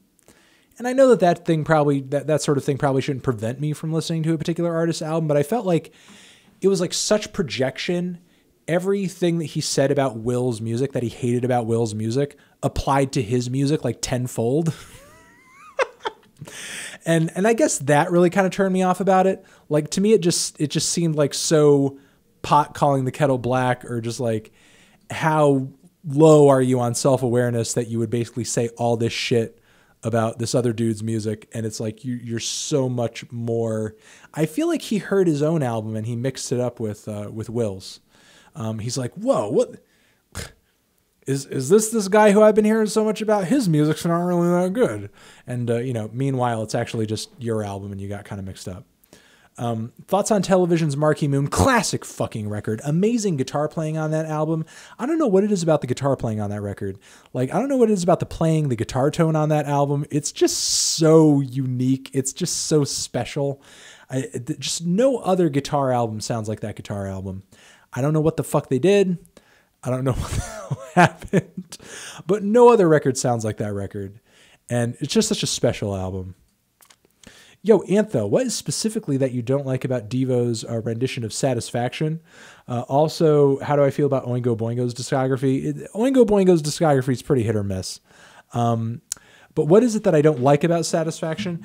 I don't think there's anything that I dislike about Satisfaction that isn't sort of intentional. You know what I mean? Like, obviously when they redid Satisfaction, they wanted it to be like a really weird, freaky, like, I can't get no satisfaction. Like, like they really didn't want any of the catchy elements of the song originally to shine through in their chorus. I mean, to shine through in their cover. I mean, I feel like I don't really care for the song because they purposefully made an unlikable version of the song. They wanted the song to apply to their weird, Devo, futuristic, mutant sort of aesthetic. And that's the thing. It's like the thing about Devo that a lot of people forget is that they're kind of playing a role. They're playing a part. They're playing a character in their music, with their records. They're like kind of weird, futurist, almost dystopian, poppy, new wavy, post-punky, art punky kind of thing. So clearly they were trying to make a weird, sour rendition of that track, which when I listen to it, like, I don't care for it. It sounds really silly to me. I kind of giggle at it. But I can't say that wasn't the band's intention, so it's like, it's not a song that I hate, but it's a song that I don't enjoy when I listen to it, at least not in the way that I would traditionally enjoy any other track. I'd rather have the prospect of you maybe listening to my ancient folk project than have food the rest of the week. Dude. Can be found on Bandcamp as Bjorn Bowles. Also, what are your thoughts on Robbie Basho? I have no thoughts on Robbie, but if $10 was what you needed to eat for the rest of the week, although I guess we're toward the end of the week, so you're just going to miss on one day. I'm going to go on your Bandcamp and I'm going to probably use this $10 to buy your fucking album, you dick. Let's see. Cool J. Would you ever bother reviewing a new album that you would give a 10 out of 10, but almost none of your subscribers don't know or wouldn't care much for? Yeah. Like, if I think an album's a 10 out of 10, I'm going to review it no matter what. Even if everybody's like, I'm going to unsubscribe from you if you review this album and you give it a 10 out of 10. If I'm feeling like it's a 10 out of 10, I'm going to say, fuck you. It's a 10 out of 10. I don't give a fuck. I'm going to review it anyway. Yeah, that would basically be the death of my channel. So the answer to your question is yes. And listen, when I love a record, I'm not hiding albums I love from you guys. I come out with a list every year where I love like 50 albums. Okay. Like when I love a record, I tell you guys, I don't keep it secret. It's not hidden. Okay. Like if I'm not like keeping the good stuff from you guys. Okay. Like when I hear something I love, I tell you, because this is my fucking job. What's your favorite bus driver album? Personally, I'd go with Perfect Hair or Fear of a Black Tangent. Fear is great, but honestly, like the more I listen to it, and as much as I have a bit of nostalgia for some of his older work, I do think Perfect Hair is his best project. I do think it is. I do truly think it is. What are your thoughts on Unwound? Someone asked earlier. You probably just want to go back in the live stream, but I think they're okay. I'm not that crazy about them. And new Thanty Faxath EP on the way. I know I have a promo for it. And I have to remind myself to listen to it. London Calling classic. Oh, London Calling would be good. London Calling. Or no, The Clash. London Calling would be amazing. Anti-Fax. Gotta put that on my calendar too so I don't forget. How have the allegations against Jesse Lacey and Ethan Cath affected you with each's respective band? I'm curious as to how the Ethan Cath thing is going to play out, because now he's sort of taken legal action against Alice, which, again, it'll be interesting to see how that plays out.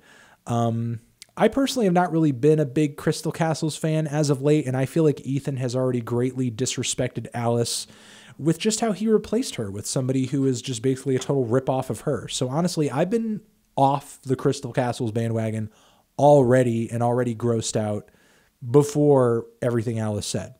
But as far as Jesse Lacey, I mean, at least the guy owned up to it, you know? I mean, that doesn't change anything. That doesn't make what he did any better.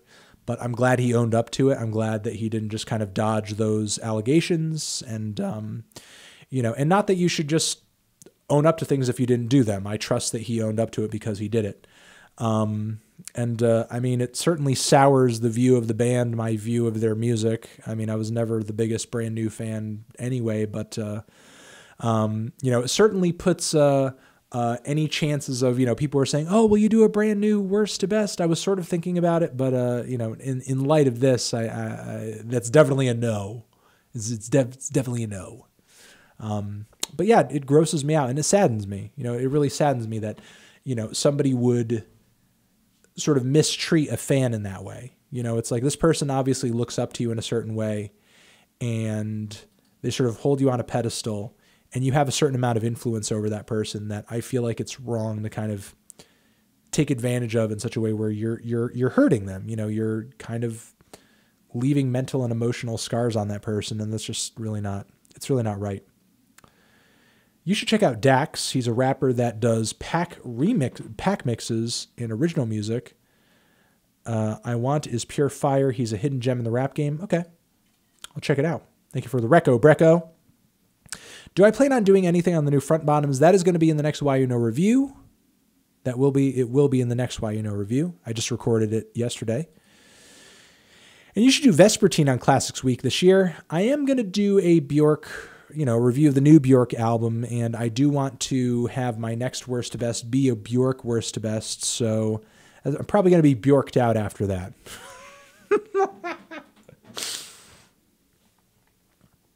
And in that worst to best, I'm obviously going to be talking about Vespertine, so you do have that. Listen, guys, let's slow down on any and all of the super chats and all that, and let's go over some of the super chats and suggestions that I got during the last live stream that I thought were really good. Then I wanted to point to your attention things that were really good to me. The new Dead Rider record over here, I actually put this in here kind of prematurely. Thank you so much for Satan is Boring for suggesting this and sending in that super chat. This record was really kind of diverse, the new Dead Rider album. It is out now on Drag City Records. Although the more I listen to it, the less I really kind of could make heads or tails of it. It's really just kind of a mess, a little all over the place. But yeah, I don't really have any feelings on the new record, to be completely honest. Let's see. This person was asking me about this Bandcamp record over here. Mike, May God Bless Your Hustle. This is like a nice, grimy, kind of personal, very low-key, very singular, very isolated kind of Bandcamp rap album. Shout out to this dude. He's got, a very expressive kind of delivery. Not the tightest flow on the block or anything, but kind of the messiness of it seems very intentional and very inherent. And it is kind of a very kind of tangled, emotional little record. Seems like very Earl influenced.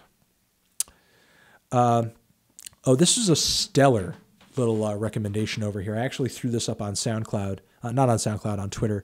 The Kinoko Taikoku album, Eureka, is actually like a really cool little, it seemed like a Japanese rock record that had elements of shoegaze and post-rock and pop rock. It was really groovy. It had some catchy elements to it, but like almost each song that I heard was like ascending into this like really epic kind of crescendo. And it wasn't kind of like the typical generic post-rock kind of production that you get on like a Mono record or like an Explosions in the Sky record. It seemed like a little bit more colorful than that. Matthias suggested, I missed that. Oh wait, here you go.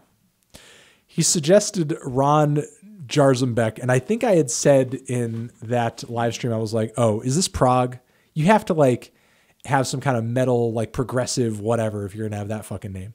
And I actually checked out his Watchtower project, and it was like some pretty cool, like, I don't know, thrashy, yet progressive, yet new wave of British heavy metal kind of vibe to it. I'm not, I know that I'm not saying like, he's fucking Iron Maiden or anything, or he's like anything like that. But, certainly that was a big influence on the music that I had heard. And the vocals were just like really weird. Like think Merciful Fate, but just like combine that with just like the biggest, most over the top power metal vocal you've ever heard. And it's kind of like a weird combination of those things. But I'm intrigued. His music was very interesting. Yes, this guy asked me about And Also the Trees, and I actually forgot that I had heard the band's record last year and thought it was okay. I'd been meaning to go back into their earlier, more art rocky, post-punky stuff, and I have not done it yet, but I just wanted to say that thank you very much for the support and reminding me to actually go back and listen to their earlier records. Yes, this guy was asking me about this post-punk band called Red Lorry, Yellow Lorry. Never fucking heard of this band before in my life. Tried it out. It's actually like some really good, dark, little bit of a tinge of a goth flavor post-punk music. Actually enjoyed this record quite a bit. What I tried of it on YouTube. Yes, and Matthias made another fantastic suggestion of Bill Wirtz, who is now my latest YouTube subscription. If you guys have not fucking heard of Bill, I highly suggest you listen to his music and try out his YouTube channel. It's like one of the funniest and weirdest things I've ever seen on YouTube. And it has like 2 million subscribers, and I'm surprised that nobody has made the suggestion to me yet. Like I'm typically pretty into weird YouTube, into obscure YouTube, and that's one moment where I was sort of surprised that I wasn't aware. This guy was suggested over here. Here's his name. Here's his Bandcamp. Excuse me. Check this out. What I heard of this project so far, or rather kind of like this little single over here, and what I've heard of this guy's Bandcamp so far was pretty freaking good. Like very soulful, very eclectic. Like it's part neo soul, there's like a little bit of a hip hop influence in there. There's a little bit of like an electronic music influence in there. It strikes me as very unique, and I'm just going to leave it at that. It strikes me as very unique, and I need to listen to it more to see if it's something that truly kind of resonates with me. But it struck me as, a bit of a one of a kind thing. And finally, shout out to this dude, Joey Dosick. This dude has a nice, sweet, soulful voice and some very passionate tunes on here. I think his Bandcamp says something like, "You won't believe that voice comes out of that guy." And I fully agree with that assessment. And that's going to be it, guys. Those are the super chats from, some of the previous live streams that I was listening through to all the super chats and everything. And those are the ones that contained recommendations that I was not familiar with. And the ones that stuck with me the most, the ones that stuck out to me as being like supremely A-okay. We got 5 minutes left. Let me see if I ever listened to Def Radio Naxitras. I can't say I have, but thank you very much for the support. Let me go through some of the super chats over here that I may have missed, because I don't want to miss anybody. You know, anybody who gave a good super chat or anything or asked a great question. Oh crap. Rites of Spring on Classic Weeks, not sure. No thoughts on the Steve Miller Band, I have to say. Thought about maybe giving Bones' new album a listen, possibly. I've not thought about listening to the new Bones album, honestly. Oh, wait. Okay, wait. Hold on a second. Okay. I've not thought about giving the new Bones album a listen. I have not. I don't even know what's up with the new Bones album. I didn't even know there was another Bones album. He's always dropping some shit.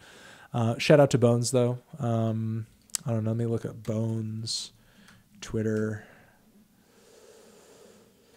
I'll go check it out and sort of see what's up with it, though I'm not, you know, expecting him to change much. He's Bones, you know, he's nothing if not consistent, and that's just kind of his thing. Let me see anything. Which Gucci Mane do I prefer? 2006 to 2008, 2010 to 2012, or his post jail stuff, and why? Probably.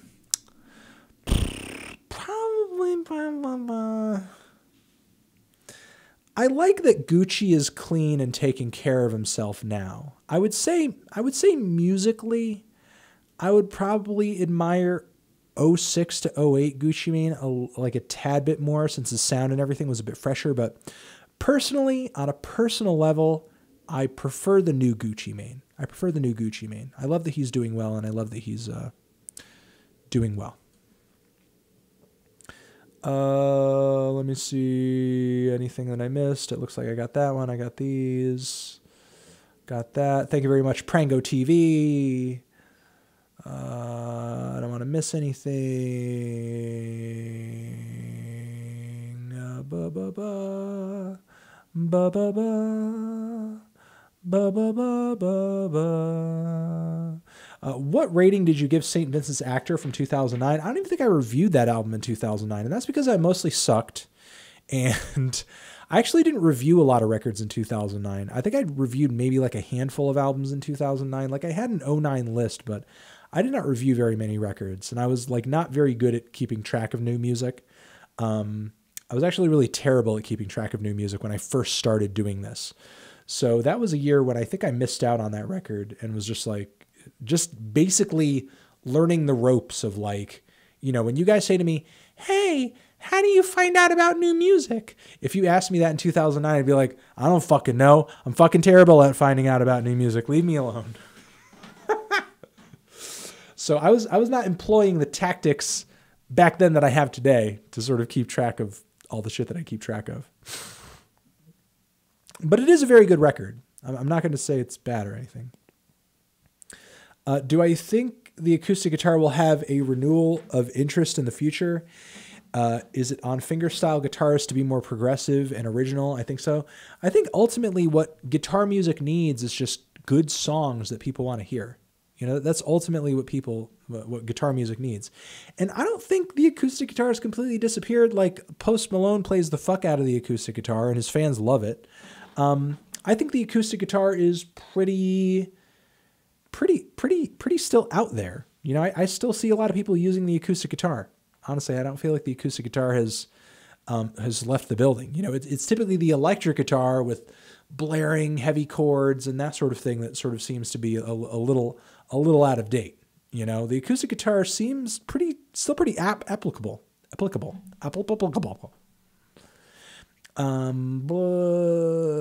is okay. And I forgot to answer your question. Who do I think that producer on the Danny Brown album will be? I'm not sure, but his latest record, it wasn't entirely one producer, but it was mostly one producer. So I trust that, and that dude that Danny worked with on that record, I didn't even know who the hell that dude was. So I trust Danny knows some people, know some people who are good producers and very versatile and, will do some interesting shit. So it'll probably be some underground dude. Any good John Zorn albums projects? I heard Naked City, but don't know where to go from there. I would say Electric Masada. Electric Masada is amazing. Let's see. Do I have any thoughts on he is Legend or Starfire 59? I do not. I do not have any thoughts on that. Sorry to hear about that depressive episode, man. Thanks for opening up and everything. You seem like a mentally strong person, so that's pretty inspiring. Hope things are looking up for you, and best of luck in the future. Everything's going okay for me now. Driver Man, thank you very much for the support, and thank you very much for continuing to participate in these live streams. I always see you here. I always see you doing your thing, and it is greatly appreciated. Let's see. Andrew Mills, shout out to you. Thank you. What's your favorite flavor of Pringles? Plain. Original flavor. I know that sounds like really boring, but I don't even really like Pringles. I kind of just like, Ripple chips. Ripples. I like Utz chips with the ripples. Utz. U-T-Z. Utz chips with the ripples. Let's see. What TV shows are you currently watching? I'm currently binging on every episode of Curb Your Enthusiasm. So that's what I'm doing right now. Binging on every episode of Curb Your Enthusiasm. That's my plan. And I need to watch the last episode of American Horror Story this season because I was really excited to see that.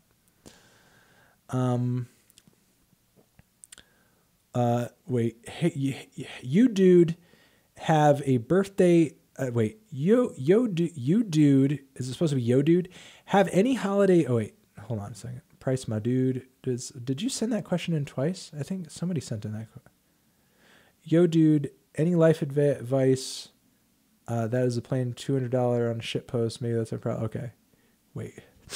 I think I got confused there.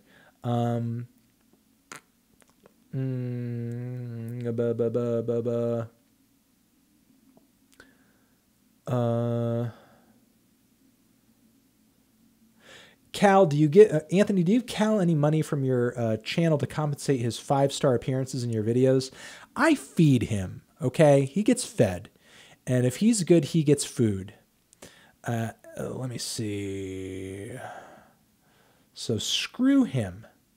Oh, and I said I was going to do that. Converge. Worst to best. Let's see. Just off the fly. Not even thinking about it. Purely emotion. Halo in a Haystack. Obviously, it's worst.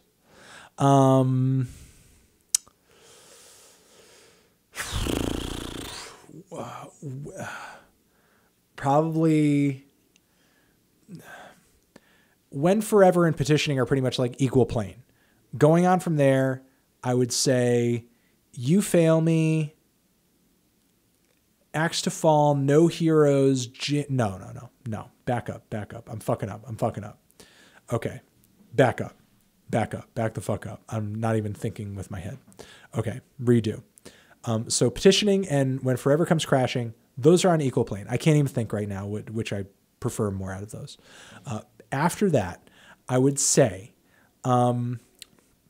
probably You Fail Me, The Dusk in Us,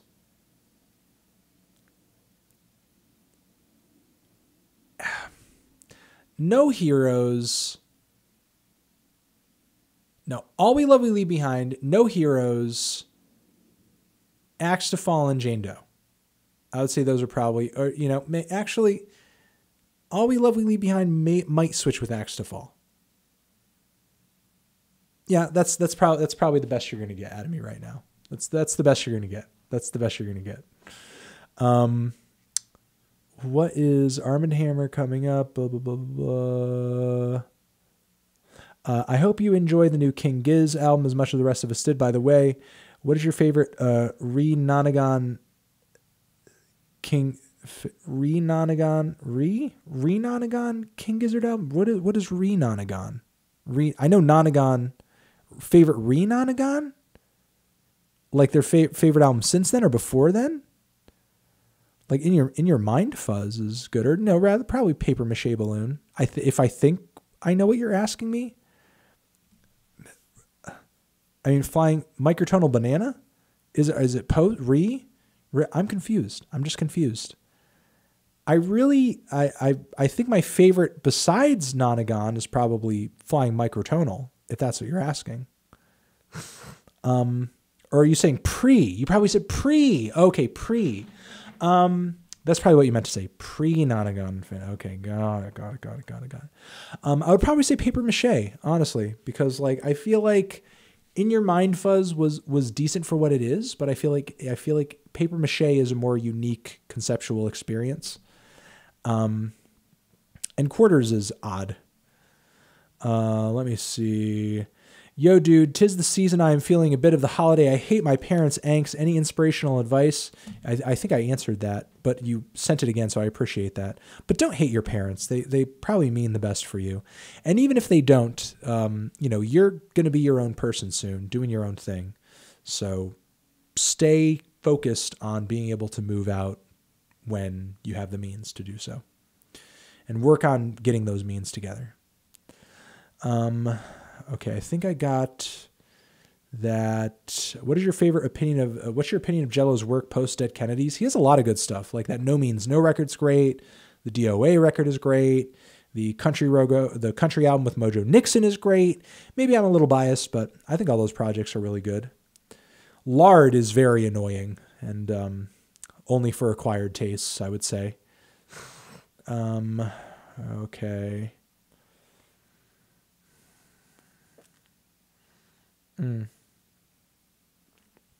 A Beatles worst to best, like maybe if I had the time, which when would I ever have the time?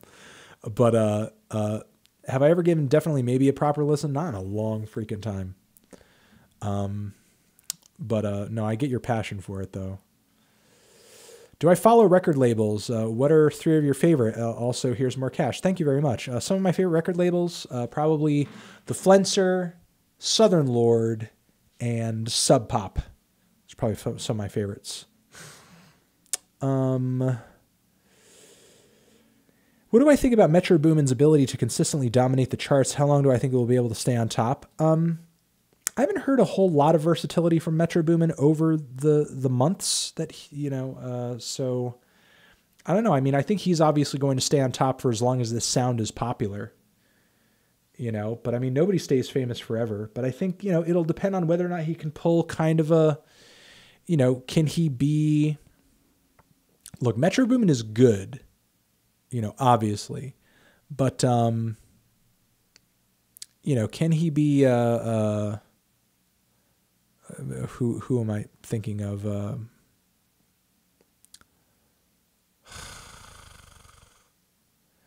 Can he be like a Just Blaze? Who sort of successfully seems to change with the times. Can he be a Pharrell? Who always sort of has a new sound, a new something up his sleeve, and tons of essential classics under his belt. It sort of remains to be seen, but it is possible as long as he sort of is in the position that he's in. The potential for him to grow and gain ground and redefine himself in the public eye and sort of continue to be successful is there.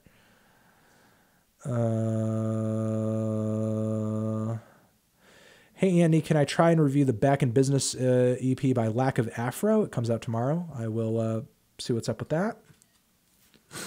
Let me see. I think I'm getting closer to...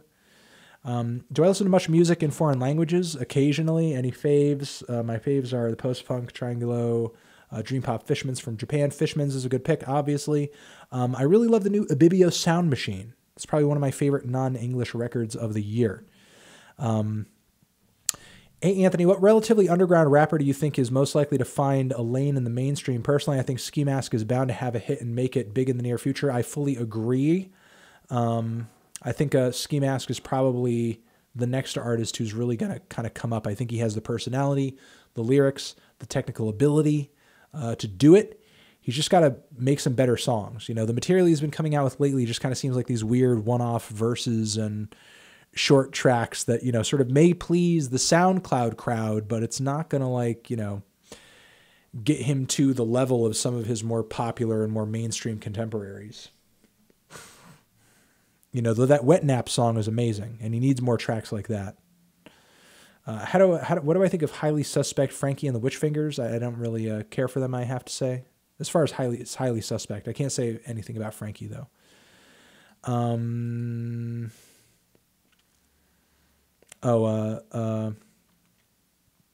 If you were me, what would you say to or show them? I would show them Travis Scott's Rodeo. This guy's asking me this trap question from earlier, but I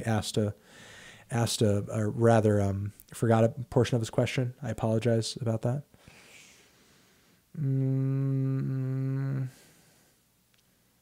I think I've gotten most of these. They're all familiar.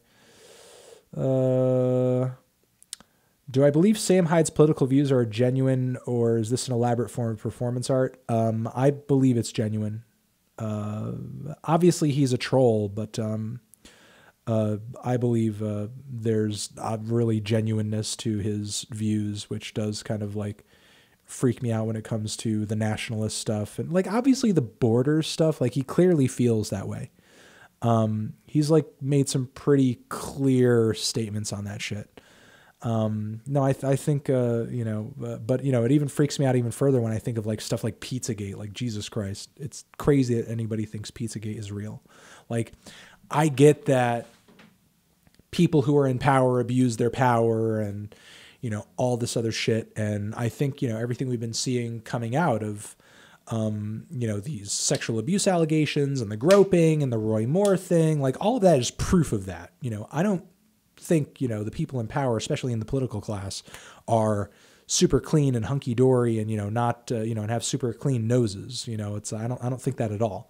However, to sort of look at these emails and assume that there's like a child sex trafficking ring with pizza code toppings, it's just like crazy to me. Wanted to recommend albums Outbursts from the Outskirts by Manga Saint Hilaire, Best Grime album 2017. Winter Womb with Great Black Metal 2017. Okay. Oh, Winter Womb by W. Great Black Metal album 2017. Okay. Recently went to a Fly Low concert. He played some new songs. They sounded dope. Are you excited for Steve's next album? Hell yes. Album theme? I don't know, but I am excited. Opinions on NF. I listened to the album earlier to climb the charts, and I thought it was okay. Yeah, it doesn't really do anything for me, honestly. To be honest. I'm probably just going to ignore it. Okay. Do I ever go back and listen to albums you gave negative reviews to see if they grow on you? Sometimes I go back and I may try out a record if I'm curious about it, if I gave it like a 6 or something. To be like, oh, hey, did I end up liking it? Sometimes I do. Hopefully Lucy is still here. Sometimes I do. And that's where sort of segments like I did that segment where I was like, hey, here are 10 albums I changed my mind on a little bit. And that definitely came from as a result of that. A big fan from Taiwan here. What cartoon do I watch recently? Love your show. Man, please do more podcasts. What cartoons do I watch recently? I'm pretty into Gumball, the world of Gumball. I just love the kind of multimedia aesthetic approach of that, and Rick and Morty, but as far as like a good wholesome kind of kids cartoon, like the newest thing that I really enjoy is like, Gumball. Really enjoy Gumball. Let me see. What do I think of D'Angelo's debut album, Brown Sugar? Is it a classic in your opinion? It is a classic, in my opinion. I saw your tweet about the Odessa album. I thought it was pretty disappointing as well. But have I heard their previous albums? What did I think? Their previous records don't really do anything for me either. But honestly, like their new record was really just like kind of gross, in my opinion. Let me see. Okay. Hey man, love your channel. So I'm often told by bands south, no, my band sounds like At the Drive-In. Do I think there's a market for that style of music today? Will I ever review Rock by ATDI? You're my man crush. Hey, you're my man crush too. Maybe, I could potentially see a review of that at some point. Though, do I think there's a demand for that today? I think there's certainly like a big passion for their music, and Cedric and everything that, like bands or the members of the band respectively are doing solo. So I wouldn't say that there's not a demand. Like, would I say that there's like a hardcore demand for it? Not really. But I wouldn't say not to make the music that you like making, just because it sounds like them. You'll probably get some fans.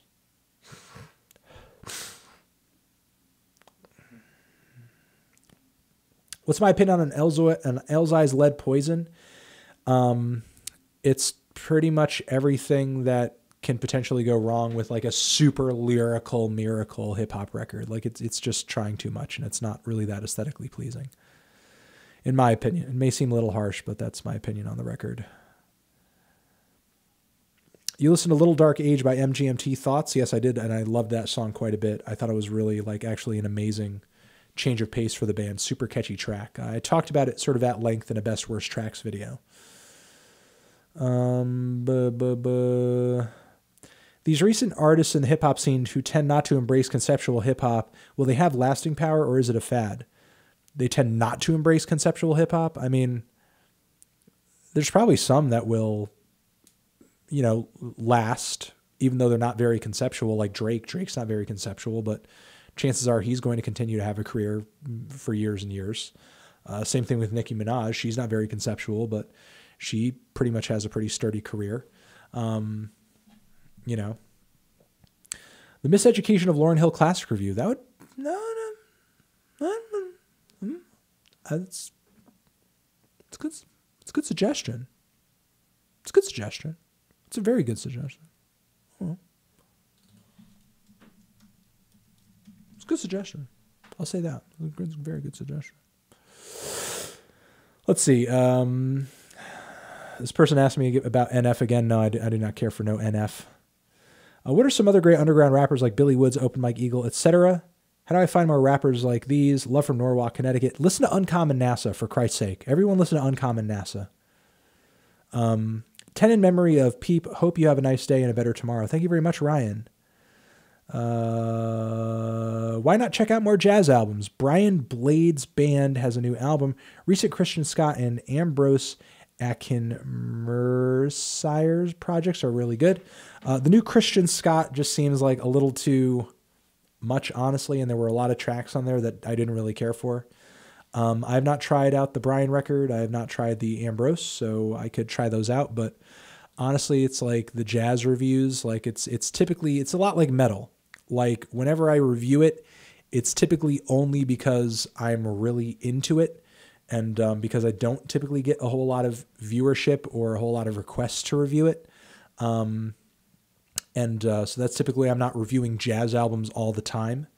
But you know, I do actually check out quite a few jazz records. It's just that when I don't talk about them, it's just that I'm not really that into them. Let me see. Do I practice meditation? I do not, though Frank Jav C tells me I should, and I probably should. I noticed you follow Cass is Dead on Twitter, UK rapper. Do I like his music? It's okay. You know, I feel like his last project was just all right, though I think his singles are pretty good. He has good singles. I did review You Will Regret by Ski Mask. Why haven't you watched it? Also, check out Peter, Paul, and Mary. They are new. Okay. But yes, I have reviewed that project from Ski Mask. It's out. My review is out. It's done. I did it a while ago. Which is why I say again, if you do subscribe to me, hit the freaking bell so that you you get a new notification when I drop something. When I drop a new review. And here is another suggestion for the new Sampa album, which I have been meaning to listen to. Thank you very much for reminding me of that again. I just reminded myself. When Jam sent $75 NT. I don't know what that translates to. Probably $5 million American. Thank you very much. And I think I hit all. Yeah. Oh wait, hold on. I have no idea who Little Peep is. Thoughts on him? I mean, I have my opinions on his music, which are not very positive, but I didn't really know him as a person. But I mean, I've already kind of made a statement saying that, I'm sorry that he's passed away and rest in peace. And he deserved, life and happiness just like everybody else. And I'll reiterate again, as I said earlier, like I feel like part of what we're dealing with here is, just the dangers of the unregulated drug market. And if we didn't have this totally, like, you do drugs, you're going to go to jail stance on, you know, drugs like Xanax and, you know, using recreationally, of course, or at least drugs that could get you closer to that high, but are maybe safer and better regulated, you know, and marijuana as well. You know, if we didn't have these drugs all hanging out in the black market all the time, we wouldn't have, you know, this frequent overdosing, or at least quite as much of it. We wouldn't have, you know, these people going to jail over it. We wouldn't have all this money going to the underground and dealers and gangs and the cartels. Like, we wouldn't have all this shit. And, you know, it just saddens me. Okay. Yes. Another person asking about Elzai's lead poison. I just didn't really care for the record. I just didn't really care for it. It's interesting to see that there's still like so much interest in it. Or at least interest in my thoughts on it. I mean, I really did love that sort of revision of that, you know, of Illmatic that he did. But, I don't know. Lead poison just did not do anything for me. It's just like trying too hard to impress you lyrically, but just every other kind of quality is just kind of underwhelming. I am live and giving away Christmas presents. That's cool. Have fun with giving away Christmas presents. How do I feel about Earl Sweatshirt's new music? What new music? He has new music out? What new music does he have out? I haven't heard it, so I have no feelings on it, but hopefully it's good. Thoughts on the new Tame Impala EP? Yes, I have to actually remind myself to listen to that. But I think I haven't heard it yet. Oh, the Ooze is a 10 out of 10? I disagree. Why did you consider Lil Peep to be the future of emo? I'm pretty sure when you disliked his music. Wait, what? How do I think Peep's death will affect? Well, I mean, that was Pitchfork that said that. I didn't consider him that. That was Pitchfork that said that. Why did they consider him that? You'd probably have to check the article. Have I ever listened to Capital Steez? Yes. Yes, I have. I'm sort of waiting on that posthumous record. Like, where is that? Is that coming out soon? Let me see. Can you talk about drug abuse and music? I think I kind of just did a little while ago. What do I think about the rising popularity of lo-fi hip-hop videos on YouTube? I mean, it's okay. It's essentially just like ambient music or whatever. Or at least that's how people are consuming it, rather. Let's see. SSJ Chicano, thank you very much. You're just consistently dropping. Okay. Yeah, that's all of them. Okay. I'm sorry if I missed any others. You know, that was not my intention. Would I do a worst to best for some older names like Paul McCartney or Wings or Billy Joel? Probably not. Those are probably not prime bands for me to do a worst to best. Doing a Wings worst to best, I would probably not care too much for a Wings worst to best. Oh, whoa, shit. Alex, thank you. Thank you so much, Alex. Appreciate that. That's going to be it, guys. That has been the goddamn 2.5 hour live stream. Appreciate it, guys. It's been good. It's been real. I need to go get something to eat because I'm hungry. And I need to go out because Elliott Smith was one of the greatest. And I need to go out because I don't have a kitchen. So I need to go find something to eat. So you're the best. It's winter. Hot cocoa, please. It's still fall. It's not winter yet. Hand Me the Aux. Oh, shout out to Hand Me the Aux because they just did a wonderful interview with me, which is up on their website. And I retweeted it earlier today. Check my Twitter. And you can find the interview. I retweeted it a couple times. Check out the interview. We talk about a lot of good stuff, make some good suggestions. And talk about sort of new, modern, contemporary music shit. And that's it, guys. All right, I'll see you in the next one. The next live stream is not going to be next Thursday, but the Thursday after that, as usual. And you guys are the best. Forever.